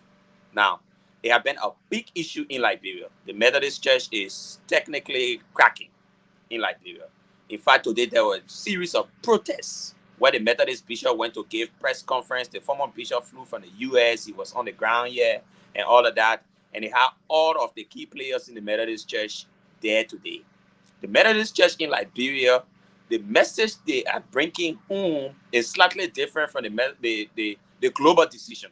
So the global decision is, yes, we start having ceremonies for gay rights and all of that. Locally, the way they try to play it to the local church leaders here is that, look, we always have probably our autonomy. We can decide what we want to do here or what we don't want to. And we in Africa, we don't want to support this. But other members of the church are saying, if we don't want to support it in Africa, then why are we still under the same umbrella of the United Methodist Church globally? It means we should be able to relinquish ourselves. All right. So this is where the crucial issue, is coming in, because you cannot be under the umbrella church and you say you're not following the decision for you're in Africa will take, but it's still carrying the United Methodist. So if a United Methodist church, for example, in the US is having a gay wedding, for example, it will be United Methodist church having gay wedding. It's not going to be separate in any form. So this is where the real sticky issue is. But Tomali is a Methodist, and I think he should weigh in before Chairman Benedict. He can't be shy away from it. I'm clear. I believe in the sanctity of marriage and one man, one woman. So and men, and that I don't believe in that same-sex marriage. But again, too, I do not condemn people who do it. Is their freedom, their right. But personally, I don't support. I don't believe in it. I don't support it. That's why I'm an independent in this country, because I don't take a side, whether conservative or liberal, their views on it. So I vote by the dictate of my conscience, and my conscience, I believe in that. Same-sex marriage is not for me. I wasn't part of that in my. So I just don't. But honestly, but Tomali, the narration, is it really what's obtaining, right? Well, at the global conference, they took a decision there. They voted. I think Reverend Kula from Liberia spoke against it, but they overruled him. But then I was surprised that Bishop Choir now in Liberia, I think he in support of it. People are saying that they're accusing of using money to influence the decision of the annual conference. But I think that thing was split the Methodist Church. It was definitely split the Methodist Church. It was split. If they don't handle it the right way, it was split. But the representative coming, I can tell you this: the separation of church and state, it comes into play, and I think the laws of Liberia will take its course. I mean, they make the law. They make the laws, and one of that they will infringe on people's rights. There, people will say too. We don't know, but when after reach to the legislature, I'm sure they will weigh in. But I know Representative Benedict, I don't think he want to really do into that issue much because of the nature of it and so forth. But it's up to him. But for me personally, I really don't think the representative should speak to that. No, Chief. Why not? Forgive me, but at the end of the day, if you become a leader and you choose what to say, what to participate in, and then what not, then you are not a full leader. So there's nothing I'm afraid of. Look, I believe that we have some as a country. Please mute yourself. Thank you. Okay. I believe that there are almost three things at play. One, the African culture. The whole issue of gay is a cultural issue. It has nothing to do with human rights. Look, everything I do as a person, I'm left-handed.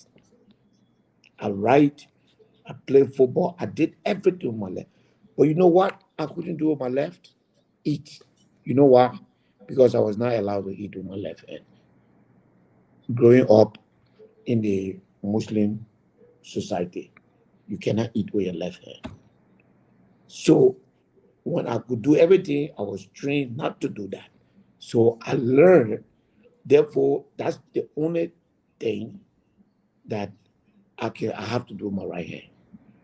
So on the issue of the church and the gay thing, I think the Methodist Church worldwide should have allowed the same thing that happens in a federal system of governance. To say on certain issues, you can go by your own rules. You can set so that culture can be preserved. I know that especially, Liberians, especially maybe those who have traveled, they have experienced democracy, they will come and say it's the right. But when human rights clash with culture, we need to take action. I don't think that all of the things that people do against gay, I don't believe in none of those. I'm not an anti-gay person.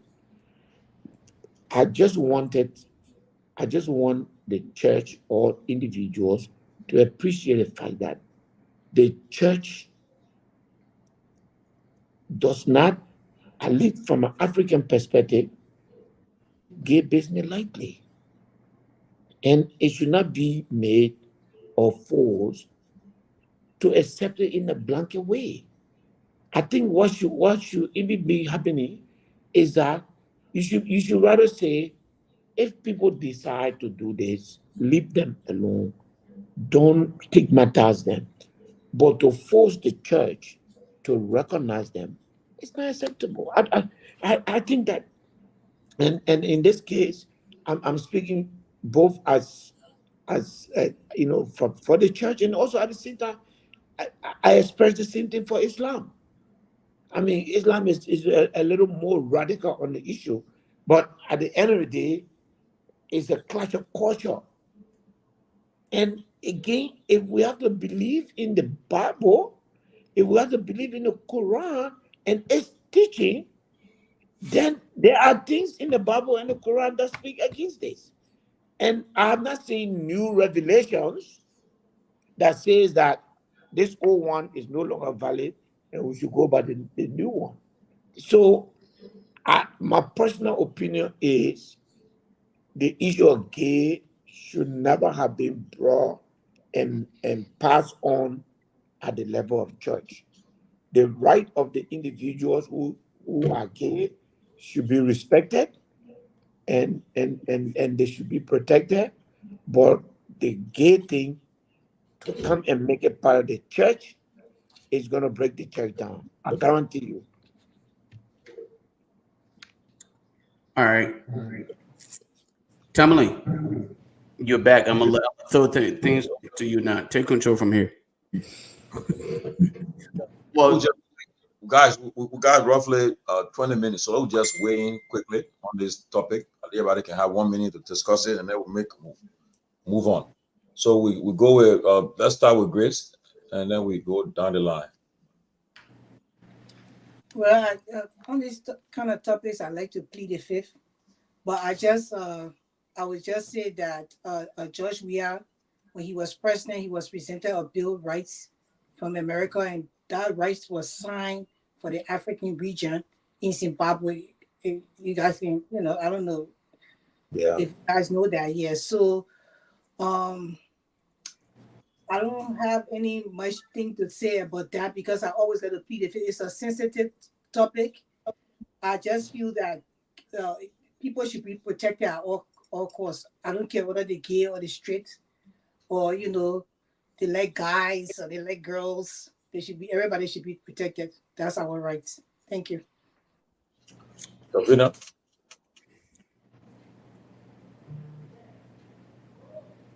Good afternoon or evening. And hi, Musa. Hi, Terry. So on the gay issue or the United Methodists, I'm not a Methodist. Let me put it out there. Yeah, raised Baptist, but I'm interdenomination. But what I will say there, I mean, doing a little research on what happened. Of course, they had guidelines in the church or the handbook that they followed to remove those restrictions, and those things were voted upon and agreed upon by the congregation. However, there are a group of conservative, they call it a conservative, Methodists that like share the same view like Musa is sharing, and they're literally saying that this new move is forcing them to disassociate themselves from the Methodist Church, where they move out to another religion or another denomination, or even form a global Methodist church. So it's their call. If I'm in although I was raised Baptist, I'm no longer in the Baptist church. I go to interdenominational church. So you have to make that judgment call based on your ethical belief, your moral judgment, your culture, all of that. But at a core, you have to make that make that decision in what you believe. If you believe in God, then use the Bible use the Bible as a basis. So that's what I have to say on that.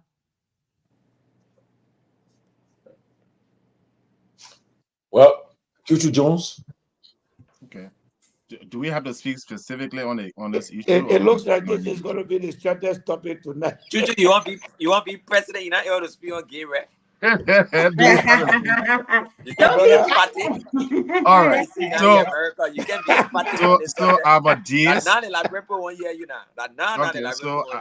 Okay, I'm a deist. I don't know you guys know, but which means that I do not follow a particular denomination or a particular religious order. I believe in God and spirituality. So as far as I'm concerned, and I read the Quran, I read the Bible, I read other religious books, and that shapes my value. Now, it say you dance to who bread you eat. The churches in Liberia are depending on the churches in America to support them. So if the people are giving you money, then you have to follow their rules. That's why we need to be independent.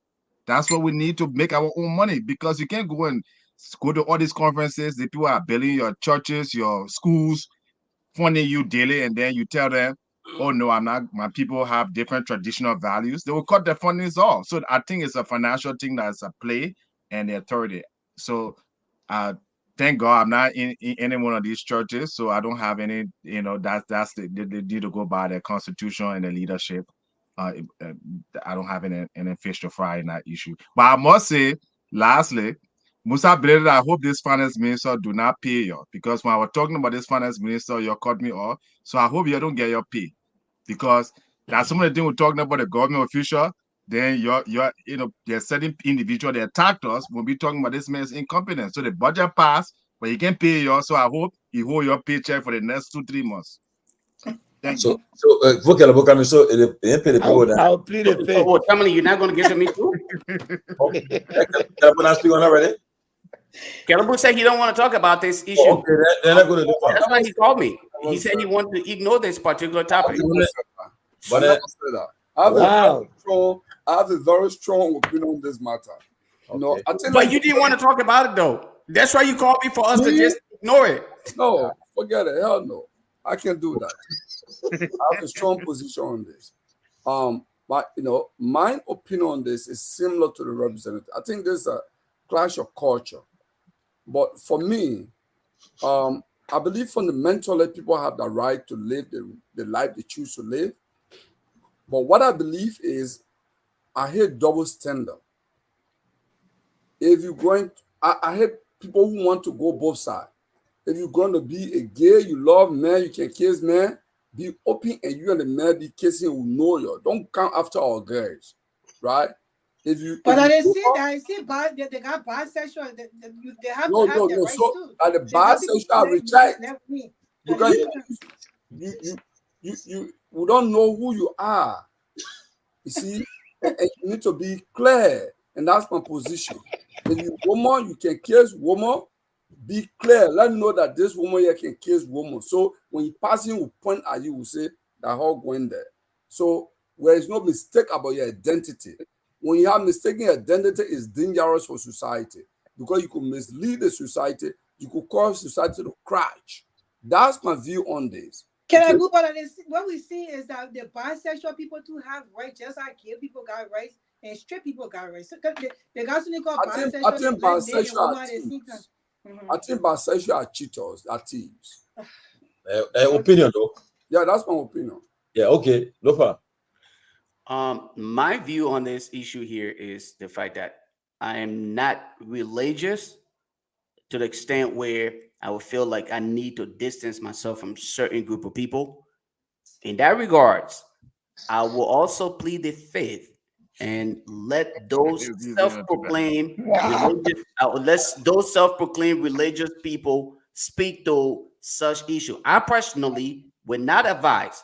Okay, I personally would not advise. If I had to serve in the capacity of the bishop, I would not advise that we support the idea of, you know, what is being attempted to have instituted in the churches, because I don't think that is what it's about. But again, me not being the religious one, who am I to speak to this when, of course, I am not inclined to so many things that could be happening. So what I'm going to say here is, those who are knowledgeable of the subject matter, we should give them the opportunity to speak to it tonight, in addition to every other things that we have discussed, so that we are enlightened as to what may be happening in the background, other than us just thinking emotionally. Personally, I don't think I would support any of my family member to buy into this idea, whether I'm not going to go there. I will not support you in that decision making.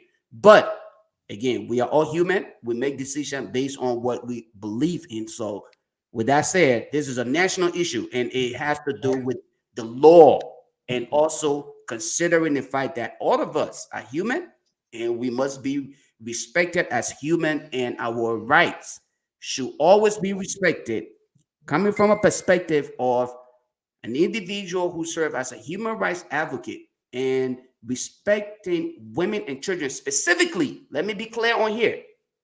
Women and children are the ones I advocate for. Women and children I advocate for. Now, everything else, you guys can go ahead and handle that part of it. That's my position on there. Let's hear the people from back home and here who are much more knowledgeable on this issue about this whole church thing. Because as for me, my dad told me to go to church, but he didn't tell me to become a bishop or a pastor. You go 5 minutes now. So let's take some calls. I want to come in something. Even though with all these changes, the provision in there, I think, you know, because you are raised Methodist, there's room there where they're not compelling the bishop to marry these people. So you have the option to marry or not to marry them. So it's clear, it's also in there. So you have your freedom. So. Yeah, let's take some calls quickly. In the meantime, you know, while the calls come in, while we're waiting for the calls, you know, people, the reason why most people here, I think, they've been very, very measured in their comments is because they work with people, they're co-workers, some of their friends, they have friends and so forth. So they're watching them. So, but too many. I have problem with that though. I have problem. You're on the show, yeah. When people have you're always come on people, attack people, and you're always acting a bobo here tonight on the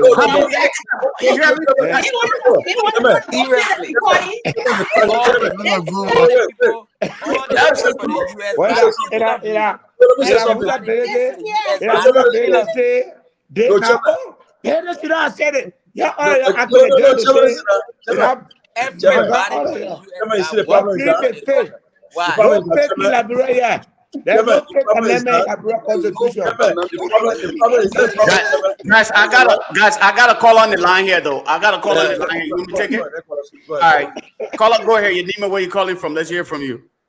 This is Ben calling from Minnesota. All right. Well, you know, I was about to say about the similar thing, like how all of these years have ended. So sometimes when you see the people like when they are having some subdivision, do you guys see how it is for them? When a man can't eat and the man go and get a $20, everybody criticizes, oh, the poor selling their food. The reason why most of you can't talk is because people are watching you people. So let's be careful of how we criticize other people. My president, I've been killing it. Tutu, I'm surprised this is the only thing Tutu does not have many people to care about. Please, Mr. Tutu, the last time you told us who Mr. Cummings, what job to do. Please, I beg you will be the next president. We want to hear you on this matter, please. Exactly. Thank you. You got me one big president that you don't want to own. I'm telling you. Everybody The just movement. keep on this matter. I'm all about men now. We have another caller here. We have another caller here, guys. Caller your name and where you calling from. Yeah, no, this is Brigadier Power. Okay, Brigadier Power, go ahead. You got a minute, please. The line is getting real busy. Please get to it. Thank you so much. Look, Go ahead. these are the things I will say to you guys. Some of you people, y'all get busy corner, but you want to restrict people back home. I don't live that way. When you do something and say, oh, you put on get sent, you all show. You know what say you're not supposed to get red, but you acting like it's correct. Because he's afraid to talk. I get red, it's not correct. But you want to tell people how to live their life, live back home. You live your life that is running to you. Yes. You're not letting let me support it. People do say live back home, but you're criticizing. Yes. Yes. I think y'all I support the caller. You see? You like contradiction will do it. If you know Yes. All of y'all must be tonight. but you One want year, to yo. Evatina is not correct. But you now going to retrieve that Evatina is not correct. That double did it. Don't be fair. It's not correct. It's not correct. Time to be here. Thank you. Thank you. All right, let's take our next caller here. Caller from 609. Last four is 7024. 0724. I'm sorry. Good afternoon. And good afternoon to all of the panelists and, of course, the guests, our relatives. Great show, and thanks for the effort, guys. But my question and concern goes to Honorable Billington. Mm-hmm. And this has to do with national security, too. The situation that have been meted against the former president of the Republic of Liberia on 2 occasions at the national airport, wherein he had been deprived of using a space that is have been allocated primarily for VIP of his caliber. And it was repeated again yesterday, wherein his security, in my opinion, is at stake. What is the position? What have you, in your capacity as chairman of national security, intervened or have raised any concern with regards to the status of President Weah's constant humiliation and putting his national security at stake at the airport or any other VIP for that matter? Because Honorable Billington, some of us live around for quite some time, and this is unprecedented in the nature of our country. And if for any reason you guys should sit there and something happened wherein he is in the midst of regular people or any other VIP, it could be his former vice president, it could be former president's son, and something happened. Are you guys in a position to question or bring the situation under control? Because there's a possibility, if he's deprived of VIP, there's a possibility that he could be in the airspace and it's like not to live. Thank you. Is there anything that you guys are doing about that?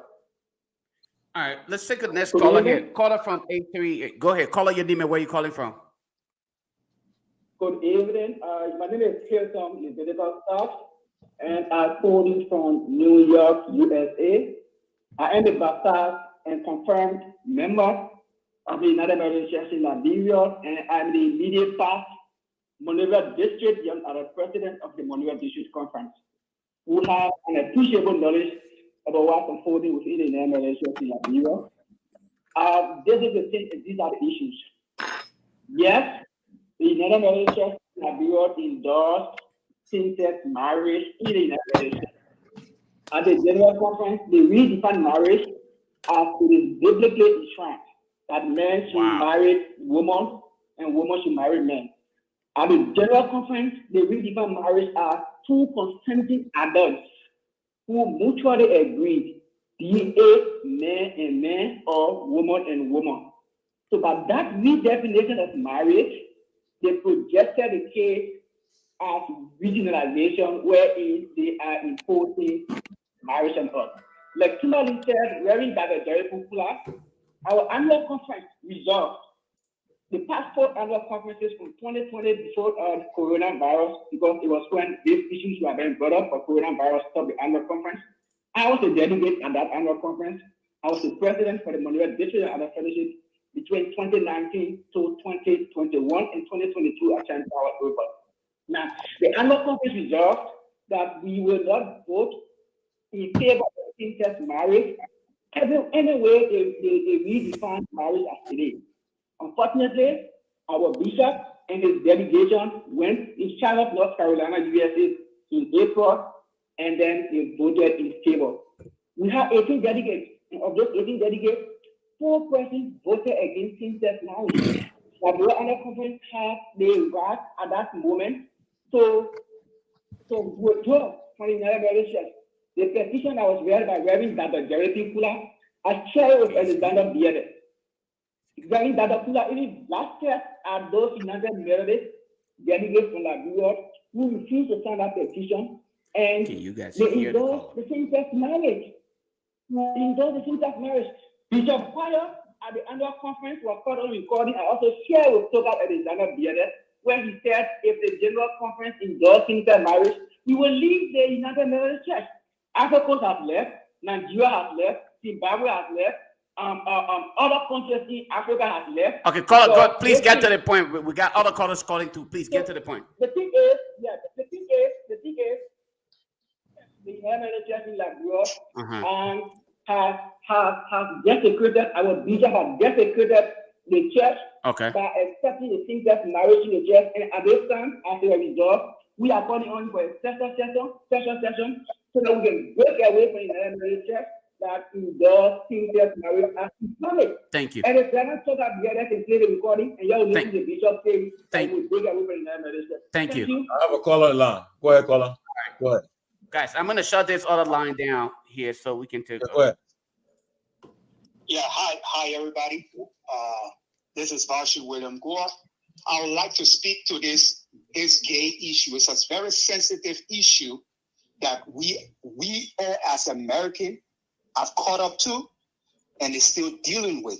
But this is a present and a future issue for Liberia. And Liberia have yet to come to grasp with it. When George Weah came here, he went indoor and he and other African leaders, they were called down to Zimbabwe. And they signed a bill there. A bill that had pork belly in it. When I say pork belly, a lot of greasy stuff. They took the money, Liberians aren't aware, but it has been signed. It has been signed, and it will come to fruition in Liberia about this gay right issue. So everybody judge their conscience on this whole gay right issue. So it's a sensitive issue, and I'm sensitive about it. I'm sensitive about it because everybody deserves right who to love and not to love. But it's a sensitive issue because you'll be talking to your children, you'll be talking to your loved ones, your auntie, your uncles, who have all reverted to this. So it's a sensitive issue. Thank you, guys.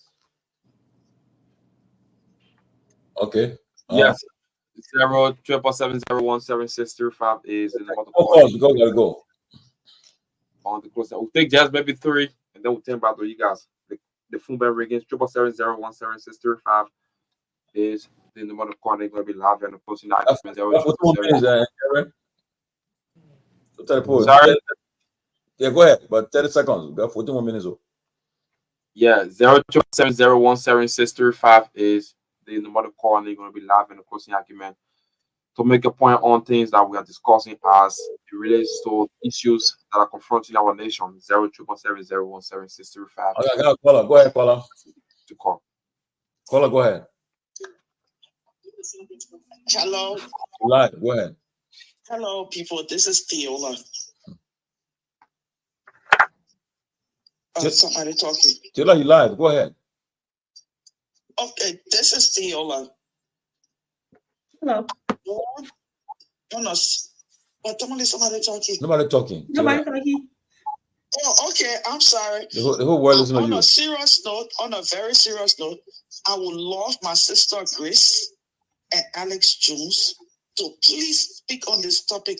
They seem to have all the answers as to how things are supposed to function in Liberia. And this is an important topic to the Liberian people. I would love for my sister Grace and Alex Jones to speak on something on this topic. For me, I have no problem with same-sex marriage. If that's what the people want, it's their right. But Grace and Alex, I beg you, please speak. You see the national improper and proper today? You need to speak, I beg you. Bye. Well, they were talking Really, about Tiola, really? We already spoken. One more caller, right? Hello? Hello? Your name, why you join us? You're having a closing argument. 1 minute, please. Go ahead. Your name, from where you join us? Hello, Chimale? Go ahead. Go ahead. Okay. Well, I listened to one of your caller who said, hello? Go ahead. Okay, I listened to one of your caller who said, there was some agreement signed in Botswana. It was in Lusaka, Zambia. And I think it has been largely debated. But let us be candid around here. Liberia is a secular state. Liberians subscribe to certain norms and values. I think it is totally wrong for any denomination to want to come and openly practice the same-sex marriage in Liberia. It happened with the Anglican Church years back. And like one of your callers said, most of the Anglican Church in Africa broke away from that whole stuff of same-sex marriage. Let's try to, this is a sensitive issue and we have to discuss it and we have to do as wise. Okay. We have to say no as Africans. Okay. No as African. 770-17635. No time to waste. Too many calls coming. You against it. To this caller. Hello. Hello. Good morning. Your name from where you join us? 1 minute. My name is Evan White, and I'm calling you from the township of West Point. From West Point. Yeah, let me say thank you to Musa Ability. He has always made himself available. But in terms of reaching out to the public, the information of national concern. Yes. I want to say kudos. I've gotten interest in this case subject, and I think I was saying to people sometimes that as they watch night, especially in a form of education, this conversation will be difficult to handle. And so I think it's critical at this point in time for our mentors to even start moving out in the community or in the various districts to start this kind of conversation, because many of the bills that are passed at the legislature, we notice that it do not meet district concerns. They just take on their own idea and make a decision. So when such a crucial conversation arises, it is important for our legislators to be coming up in different communities and be educating and seek education on this kind of subject. Okay. Thank you so kindly. Legislators together in the districts. Okay, we are done. Lofa. We've got a time. Let me say something to Lofa real quickly. The gentlemen that got the violence, you might want to remove it so they don't block the thing. Yeah, I know. Y'all don't filter. Y'all comment. Y'all can jump on every What different. happened? You can't put violence on the beat people and burn Whoa, guys, stop, please. Lofa is not projecting anything on here, please, guys. But nobody accusing you, Lofa. So don't. No, I just letting you know that. I'm telling you, Lofa is not projecting anything. I'm trying to talk to the guys in the back. I'm Your name looking. from where you join us? I told them, stop, guys. All right, 1 minute. While this is going on. That's why you keep seeing me going in the back, coming on. Make your point. 30 seconds. Deal with it.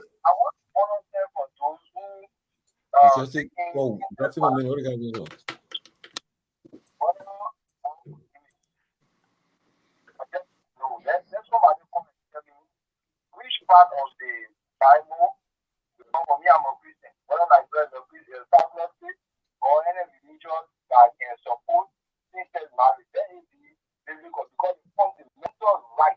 Okay, it should be biblical. We should give scripture reference if it is biblical.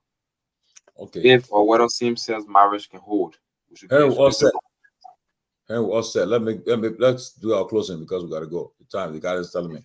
So it's back to the comments. Yes.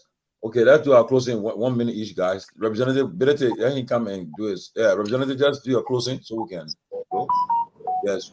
That's your just close quick issue about they want to get AFL people, want to get that result. What happened to that man? They called the chief of staff and the defense minister got to tell us what happened. And that man Yes. One of the callers called to talk about disrespect to the president.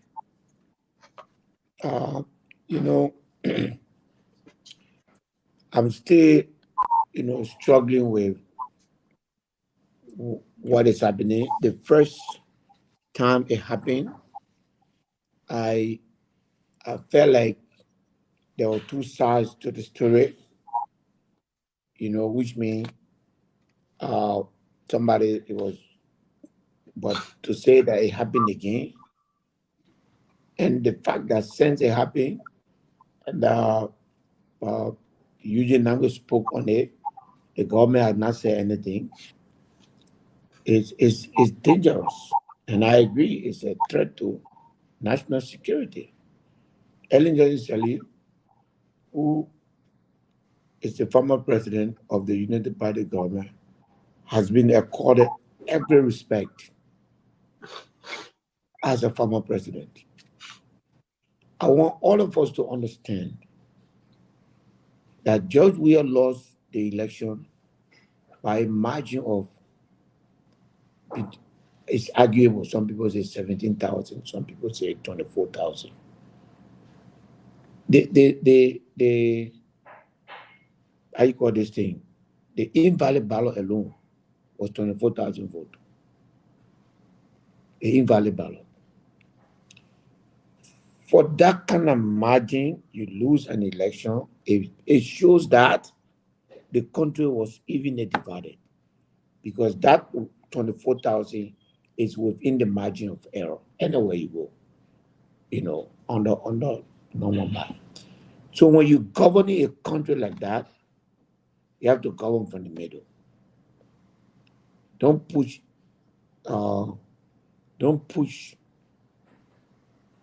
the country on the brink. He deserves to be respected as a former president. It encourages. If George Weah had felt that as former president, what is happening to him will happen to him, what made you think that you would have loved to get power? As far as he was concerned, the way he treated Ellen is the way GNB was going to treat him. So being a former president, as far from the point of view of seeing a former president, he felt that it was a normal life.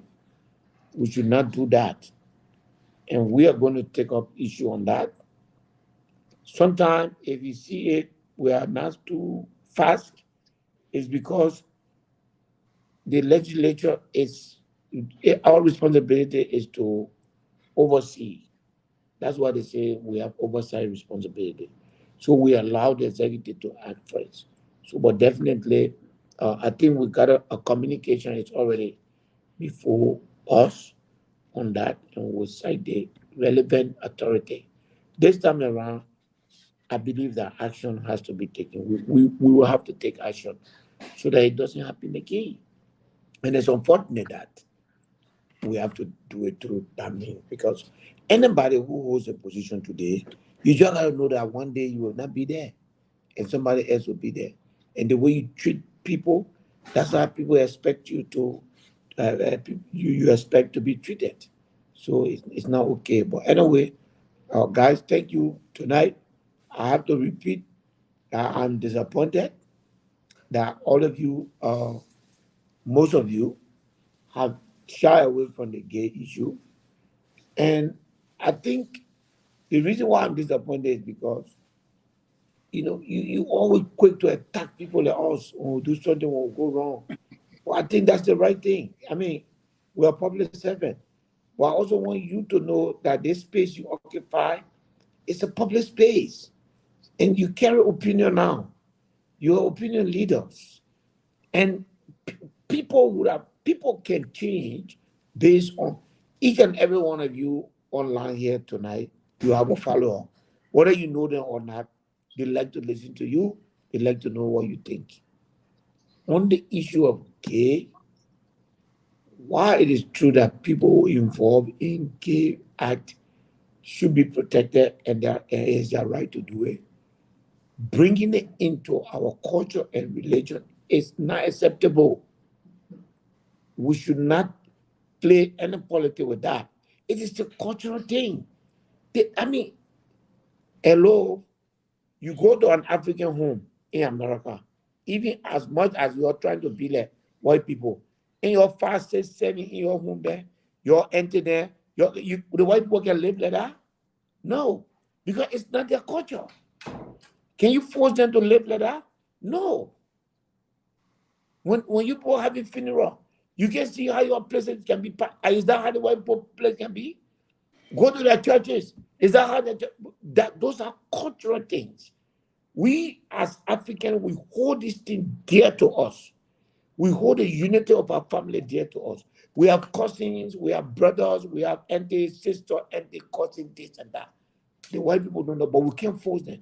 So if we say that we grew up culturally that gay business cannot be imposed as a way of life for us, while it is true that there are some people among us who are gay, and we must protect their right to be gay, that act which we consider, or the majority of us consider, to be an anomaly should not be imposed on the way of life.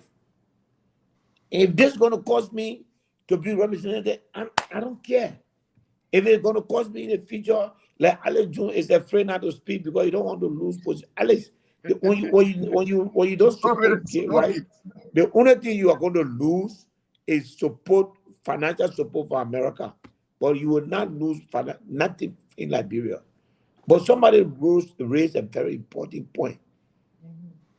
When George Weah government signed onto this, can we find out if they did? And if they did, why were everybody silent? Why nobody said anything? Because that committing the Liberian government to the things that are happening today. So maybe we need to find out, because I have not seen any document that commits so far. I believe our constitution as it's written now is anti-gay.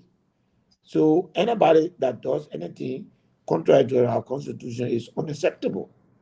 You can't come to me in the legislature to say that we must openly have a rule now that say we must face it for gay or we must do that. I think this is what I got against what the church is doing. And the church, the United Methodist Church, if you look at that church, is one of the most developmental church in the country. They build more schools, they build more facility, and I followed them throughout in Grand Bassa, in Nimba, and many other parts of Liberia. That church holds one of the fabrics of our foundation in this country. Anything that was split it apart is not fair. It's not fair to the hundreds of thousands of Methodists across Liberia. And I think that the church should rethink. We are not forced to other countries. They should follow the other countries' lead. Whatever money that the people giving us, if they don't want to give it, let them keep it. For once, let's take our pride, our culture, and our people above money.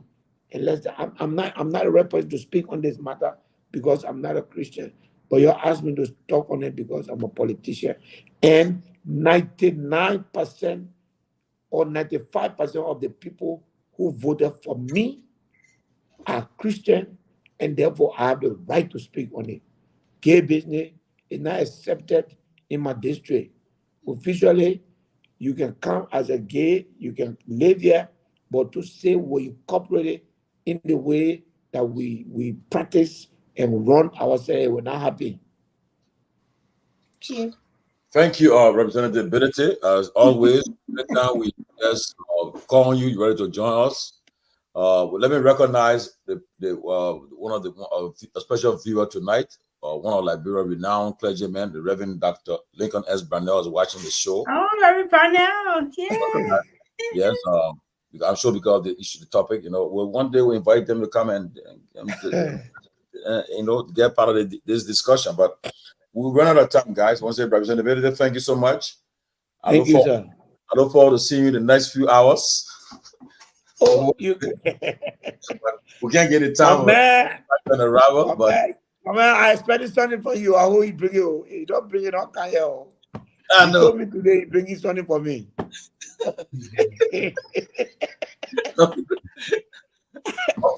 But guys, we got all the time. So let's go. We got each person got at least 1 minute. Please 1 minute in our closing. So Lofa, Grace, Delvina, Chuchu, Toga, and then Kelabo, and we'll call it. Thank you so much. All right. Due to time constraints, guys, I'm not gonna waste your time on closing on there. I'm just gonna play this short video, and that's gonna be it for me, at least, just to close my argument. This is what I have to close on with tonight. You all have yourselves a wonderful, wonderful night. And that's my evidence against Ellis. No, that's none of your evidence. You didn't want to talk about it. No. I was going to talk on the closing. Cannibal, you take your win from me.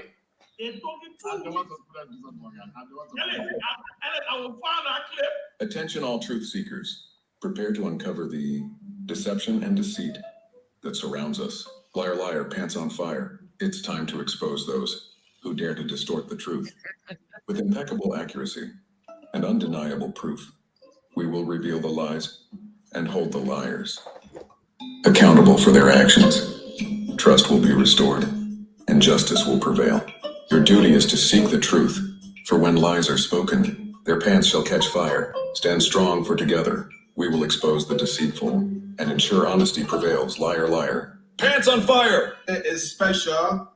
It is special because we have a gentleman comfortably seated. He is a supporter of JMB, that is Vice President Joseph Yumabwaka. And why is this gentleman here, by the way? He is here to make the case for JMB candidacy and possible presidency. You see him here, just took a sip of his coffee to get energized to make the case for Joseph Yumabwaka. And yes, there's another good news. George Preston Lobo is on his way, and he will join us in this broadcast. So if you are wasting time to share, please don't waste time. Do it. The guys are smart. They think Joseph Yumabwaka is the guy. Is he actually the future? Let me welcome Chuchu Alice Jones. Mr. Jones, welcome to the Hour of Politics. Thank you very much, and I'm excited to be here, Sonny. And thanks to all the viewers. It's been a while, and look forward to a very spirited and fruitful discussion. Thank you, Alex. You know, you are more like family here. I focus on Liberia, but that does not mean we're not going to throw the hard questions at you, and you know how we do it here. And so we are happy to have you, as you are said, to make the case for Joseph Yumabwaka's candidacy and possible presidency for the Republic of Liberia. Well, let's get to it. Before I go in my first question, what is your opening statement? Why are you here? And what do you intend to accomplish here in this particular exclusive? Well, I would like to first of all introduce myself, and then 1 minute over now, guys. Let's go. 1 minute over. Yeah. 1 minute over. So I will start by reading the statement. First of all, I'm Chuchu Alice. 1 minute over. And I will go directly into the statement. About the woman, no far. Okay. 1 minute over now. Yeah, you don't Okay, we'll stop it, I guess. On a vocal state of emergency. Yeah, 1 minute. Okay. All right, 1 minute over. Okay. All right, thank you. Who next? We see all your channel. Whoever sharing. Exactly what you know exactly what you're saying. Yes, we are. We see your chat. Mr. IT. Lofa, can you take this thing down, please? TCA listeners, are you? We're playing the show. You don't take this thing down. We're make progress. Oh, go ahead, guys. Okay. 1 minute. What a time already. So let's. Now let me go quickly. Let me go quickly. I think it was a good show. I think the rest of the show will just be left with Chuchu for response. Yeah, so I would just say thanks guys for having me on the platform. And I'm disappointed in what your show right now, but we just move on. I want to say, although I agree with the culture and everything in Liberia and our tradition, I also want to say here that the world has evolved. Things are changing. So this is a sticky issue, Tiola. I will respond to you. But when George Weah went to Zimbabwe and signed with the other leaders concerning gay rights to be in Liberia, we were supposed to hold him accountable at that time. A bill was signed, and a lot of African leaders signed that bill. Some of them are rejecting it right now. Liberia's president can choose, or the people can choose to reject it. I believe in human rights. I believe everybody should have their fair rights to everything, including being married. So I will not take anybody's rights away from them. So that's the reason why I would never speak on either side on this matter. But this was a good show tonight. Thank you. Let me go in quickly. Somebody going? Somebody can I go in? Yeah, go ahead. Yeah, excellent show. I listened for the most part when I was driving in. So two things there.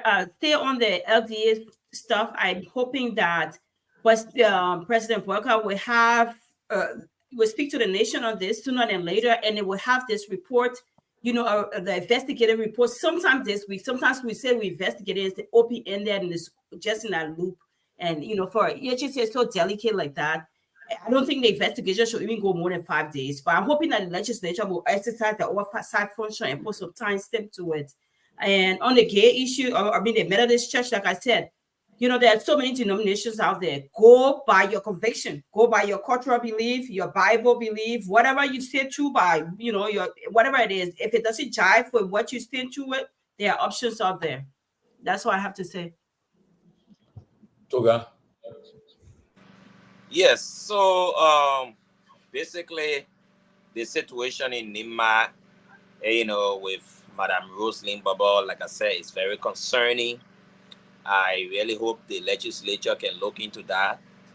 The various relevant government institutions like Labor and that of Lands and Mines should take that seriously. There's a loss of life here. Safety measures have not been put in place. And seriously, I don't think the police should be investigating this. I think the police is conflicted in this matter. The police is based at these concession areas. It's clear. They are there. The company takes care of their lodging, their feeding, their transportation, fueling their vehicles, and pardon. You check those things, or you will know that the police people are assigned at all concession areas across the country. Their only defense is that these companies are serving the country, and so they must be protected. So, honorability, I hope you can check that up. You will come to realize that these police people are based at every concession area, and that's why they are heavy-handed on the people. As so small thing happening at some of these companies' sites, they run on the people, they shoot them, they tear gas them, and all of that, because the police people technically feel that they are part of the employment of these companies. So something has to be done, and that's why many of the private companies are even drifting apart. Because many of the private companies that are supposed to be providing security for these companies, they can't even get a job because the police itself is almost like private security firm to these companies. And it's unacceptable. The issue of gay rights, I would really hope that my brother, like Chuchu and other people would be definitive on this matter. Very definitive on this matter. The Methodist Church is not poor in Liberia, to tell you the truth. In fact, I went to a Methodist university here. And I know that all of the investment and property and resources left by J.J. Roberts is given to the Methodist Church. In fact, where you have Boulevard Palace is rented to the Methodist, rented to those Lebanese by the Methodist Church. The Methodist Church is one of the richest churches in this country. So for anyone to think that because they want to get support, from the West or so they might accept gay right here is unacceptable. I think the Bishop Quayle should have been very definitive on this position to say, look, we from Liberia will not accept this. If there must be a breakaway, there must be a breakaway. But to come and and be playing games that okay, the people in the West, they will be having these ceremonies. We in Liberia, we won't be doing it. No, the people in the West are carrying United Methodist Church. The people in Liberia are carrying United Methodist Church. What will be flashing on the news will be the United Methodist Church is having a gay ceremony. And you can't say what you're doing in Liberia is different. Then you must change your name because you all will be under the same umbrella. And the same way is creeping. The same way from the Methodist Church, it will join to the Baptist Church. I'm a Baptist myself. It will join to the Baptist Church. The next thing it will come to our legislature. I think Grace already talking about George. George, we went to sign something in Zimbabwe. A lot of Liberians have not seen that. I have not seen that. I think the current legislature needs to investigate that. Ask the chief clerk or anybody in the legislature whether that thing ever hit the legislature. But I've never heard about it. But it was all over the news here for some time. We'll find out. We'll find out. The former Foreign Minister. He attended that conference. We'll find out. We'll get to you. Who remaining? Everybody done, right? Besides Chuchu June. Okay. Thank you very much. Can I go? Did he go? Okay, I both speak then. Alex Jones, your last minute. Yeah, can I go? 1 minute. Well, I think this was a great show, and I'd like to thank the honorable for coming on short notice. But my closing point would be on some of the issues that Toga brought up. Like I said during the show, our government is not focused. There are lots of things we take for granted. The issue of the police or different security agencies being housed or given pardon by concessions or concessionaires is nothing strange. It's not today. It's age-old practice. Okay? Because if you go to GKPA, the concession area is given to the company.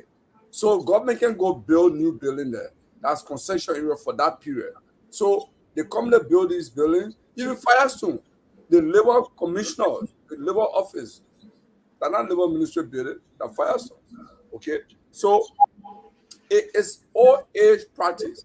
What we need to do is to rethink how government interact with concessionaires by probably redefining our relationship. But it doesn't also mean that if you have integrity, if company give you a space to use as office space, it doesn't mean the company does not outrightly say, I'm buying you, or if you enforce your law, I'm going to remove the government from the office. They can't do that because those who work in those places, they are low-level people. Their bosses are in Monrovia. So they should do the right thing and let them be recalled by their bosses. Then they will know that, yes, the company has bought my ministry. But I don't think we should. It's just a culture, unfortunately. That's my view. Alex Jones, 1 minute, take us home. Okay. So you play a 2-minute video and then you won't give me 1 minute to respond to it. I stop But that. anyways, that's some of the corruption I talk about in the media, because I won't even dignify it. All right. But let me address the issue of the gay thing, because I think I've been very emphatic on it. I've given several interviews about it. I do not agree with it. I don't know what more. I'm not a Christian or a Methodist. Joseph Boakai are your deacons. I don't claim to be it, but I'm very clear on it. A leader must represent the people. If the people do not want gay issue, it's a done deal. So those Methodist leaders, they're useless. They are useless because if you represent a religious organization and the people in that organization tells you we do not agree with this, why are you imposing it on them? So I think Honorable I've been very clear on it. I don't mend my words about it. As far as the video, it's a disgrace to focus on Liberia. I don't get to control what the commentator says before I enter an interview, okay? And Lofa is a disgrace to you too, because you claim that I supported Joseph Boakai. You want to be a journalist and you want to go out there and preach message to the people, but you just here disgrace yourself. Why didn't you play the part where I said I am a supporter of Joseph Boakai? Why are you playing Anthony? That question should go to Thomas. No. I do not control what Anthony says. Okay. I do not control. Alex, I watched your whole So, video. Alex, what did you So, support? Alex, I watched your whole video. Listen That's to me. why I put a Listen to me. That's why I put a bet Listen, I did the interview. I know what I said, and I read a statement, and I said what I said. Go and find a statement in the context where I said I'm a Joseph Boakai supporter. And if you want me to educate you, and that's what Musa, that's the problem with our media. They're very corrupt. They focus on Liberia. The reason why they did that was because I called them corrupt media. So they tried to set me up and they tried to create an image. When I went on that program, I was very clear. It was about the CPP. And I said that if in a democracy, when majority carry the rules, so if Youngblade and the other people agree for Joseph Boakai to head the CPP, then as a movement to make Liberia better, we stand by it. How is that supporting Joseph Boakai? This is why, I think Tamale, you and other people should allow people to be clear on the statement. You want to be in the media, be objective. Let me speak now. The thing is that one thing. Look, everyone has the chance to speak on this platform. I don't think we should encourage attacking one another. This is not an attack. What a man just there, he tried to smear my reputation, telling me I did something that I did not do. do. Issues that matter to the Liberian people instead of all being like. It does matter because if you want me to try to hold Joseph Boakai responsible, no, it does matter. Musa Belede is telling us to hold Joseph Boakai responsible, but Lova Gio is undermining us, who's supposed to be holding the government officials responsible, and lying and trying to smear people's character and knowing exactly what he did. This is the thing they did to comics. They took a clip of comics on the issue of gay, and they cut the clip, and that's the scene he's doing here. The guys got to go home, guys. All right, thank you guys. But Thanks, everybody. play the video, play the entire video next time. Oh no, I will play the entire video in a little bit. I'm coming live. I will definitely on my own page. I will play the entire video so people can listen to you, Alex. Good night, guys. Have a good weekend. Chairman, enjoy Nima. Yeah, keep the GB there. We can't sort that GB. Okay, Heron, take it easy, man. Yes, guys. If you want to hear the rest of the video, come on my page. I'm gonna play it right now. I'm not going off. I'm gonna come right on my own page. Yes. So we gotta do small entertainment for go, not on the west. Okay. Let's get small entertainment coming. Hold it tight. I don't care how you have to hold it tight.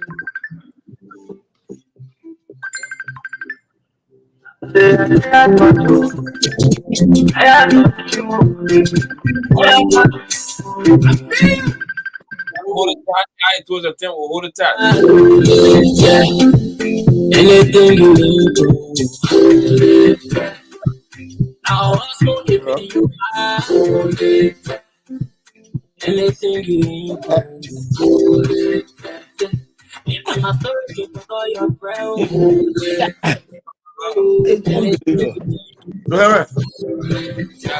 This is now a minute. I told them, I said to myself, the problem with the show is that they bring too many people. It's on live mic. And that's exactly what mess.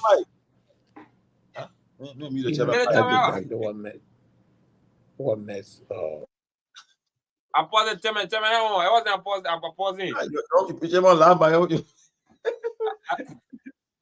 I'll see you back. I told you, man. Yeah, but man, I tell you now, all you put a gas for you, but tell I get no time here. Let me tell you. So, yeah, I'm telling you my time coming. Don't announce it, please. No. I can't do that. No, my time coming, please. But I tell you, you know, on a final.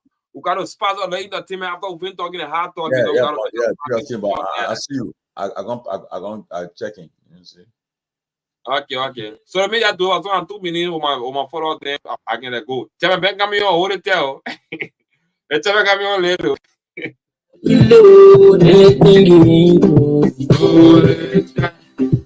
And after the entertainment segment, you have the closing argument.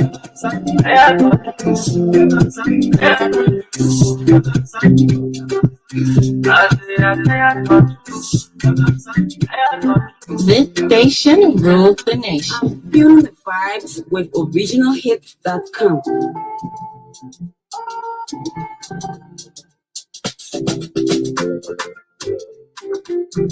Download your favorite song at originalhits.com.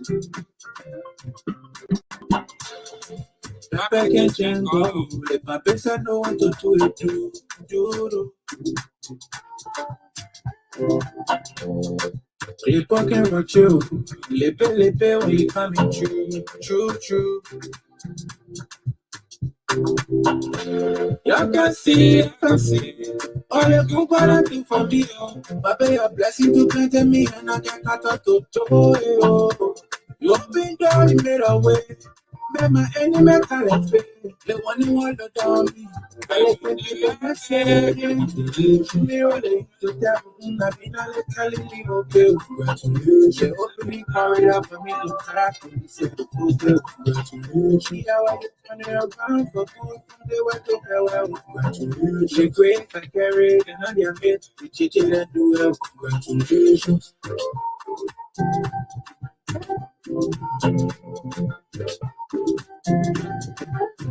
Congratulations. Yeah, all my kids they wanting me for.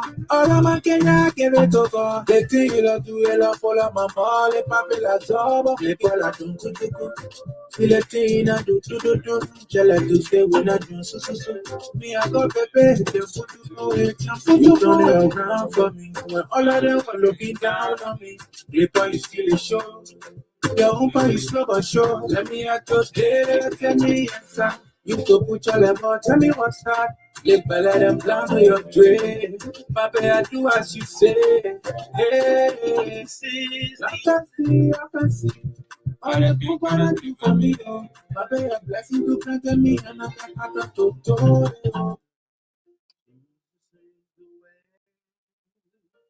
Jesus is the answer.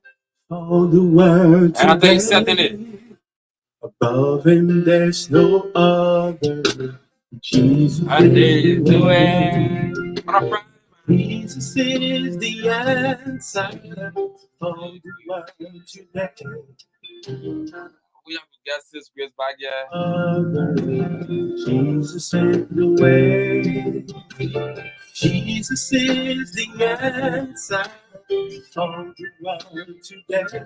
Certainly, Jesus the answer to all of our do. And most certainly, it boils down to our health. If we're not healthy, we'll not be able to come and sit on the platform to say what we are out to say. Your mind. Certainly, Jesus is the way. Discouragement, the peace you care. I hope Grace could be here. Reflections of your own past. Thing that face you every day. This one thing I know for sure. Jesus. This is the entertainment segment of the closing argument. Yes. We'll try to initiate this every Friday on the weekend. After we have talked the hard talk, walk the walk. We'll try to intersperse a bit of entertainment. Yes. Yeah, for you on the closing argument. Today, there's no other. Jesus. The time stand exactly 20 minutes climbing up to 1 o'clock here in Liberia. Mountains to thank you. It has been very much fascinating, educative, and informative. No. There with our panelists. Something dark. On the closing argument. So keep following Tuba FM online. Just go on Google Play Store, tap in Radio Box, and they're gonna find Tuba FM. I tell you, he will do for you. Yes, certainly. You get Tuba FM. You follow up our broadcast, our daily broadcast there in Liberia. Today. Just go on Google Play Store, tap in Radio Box. Jesus. Certainly, you'll find the online radio. Jesus. And then you click in the Tuba FM. Certainly, go to guest up. They're going to follow all of our daily activities here in Liberia. There's a Renaissance Radio 91, 96.1 Tuba FM. We broadcast live and direct from Dupo Royale, opposite the Crescent Baptist Church. My name is Aaron Dada. I've been here since 9 o'clock.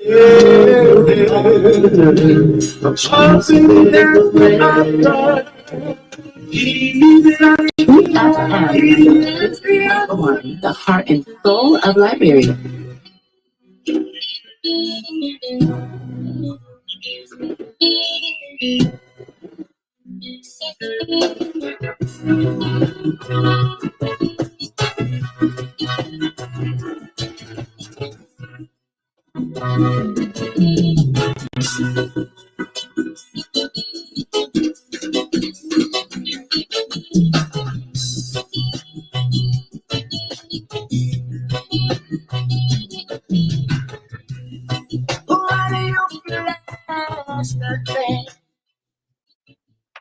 Let me say many thanks to you for your listening role. Many thanks to our online viewers. Many thanks to those of you.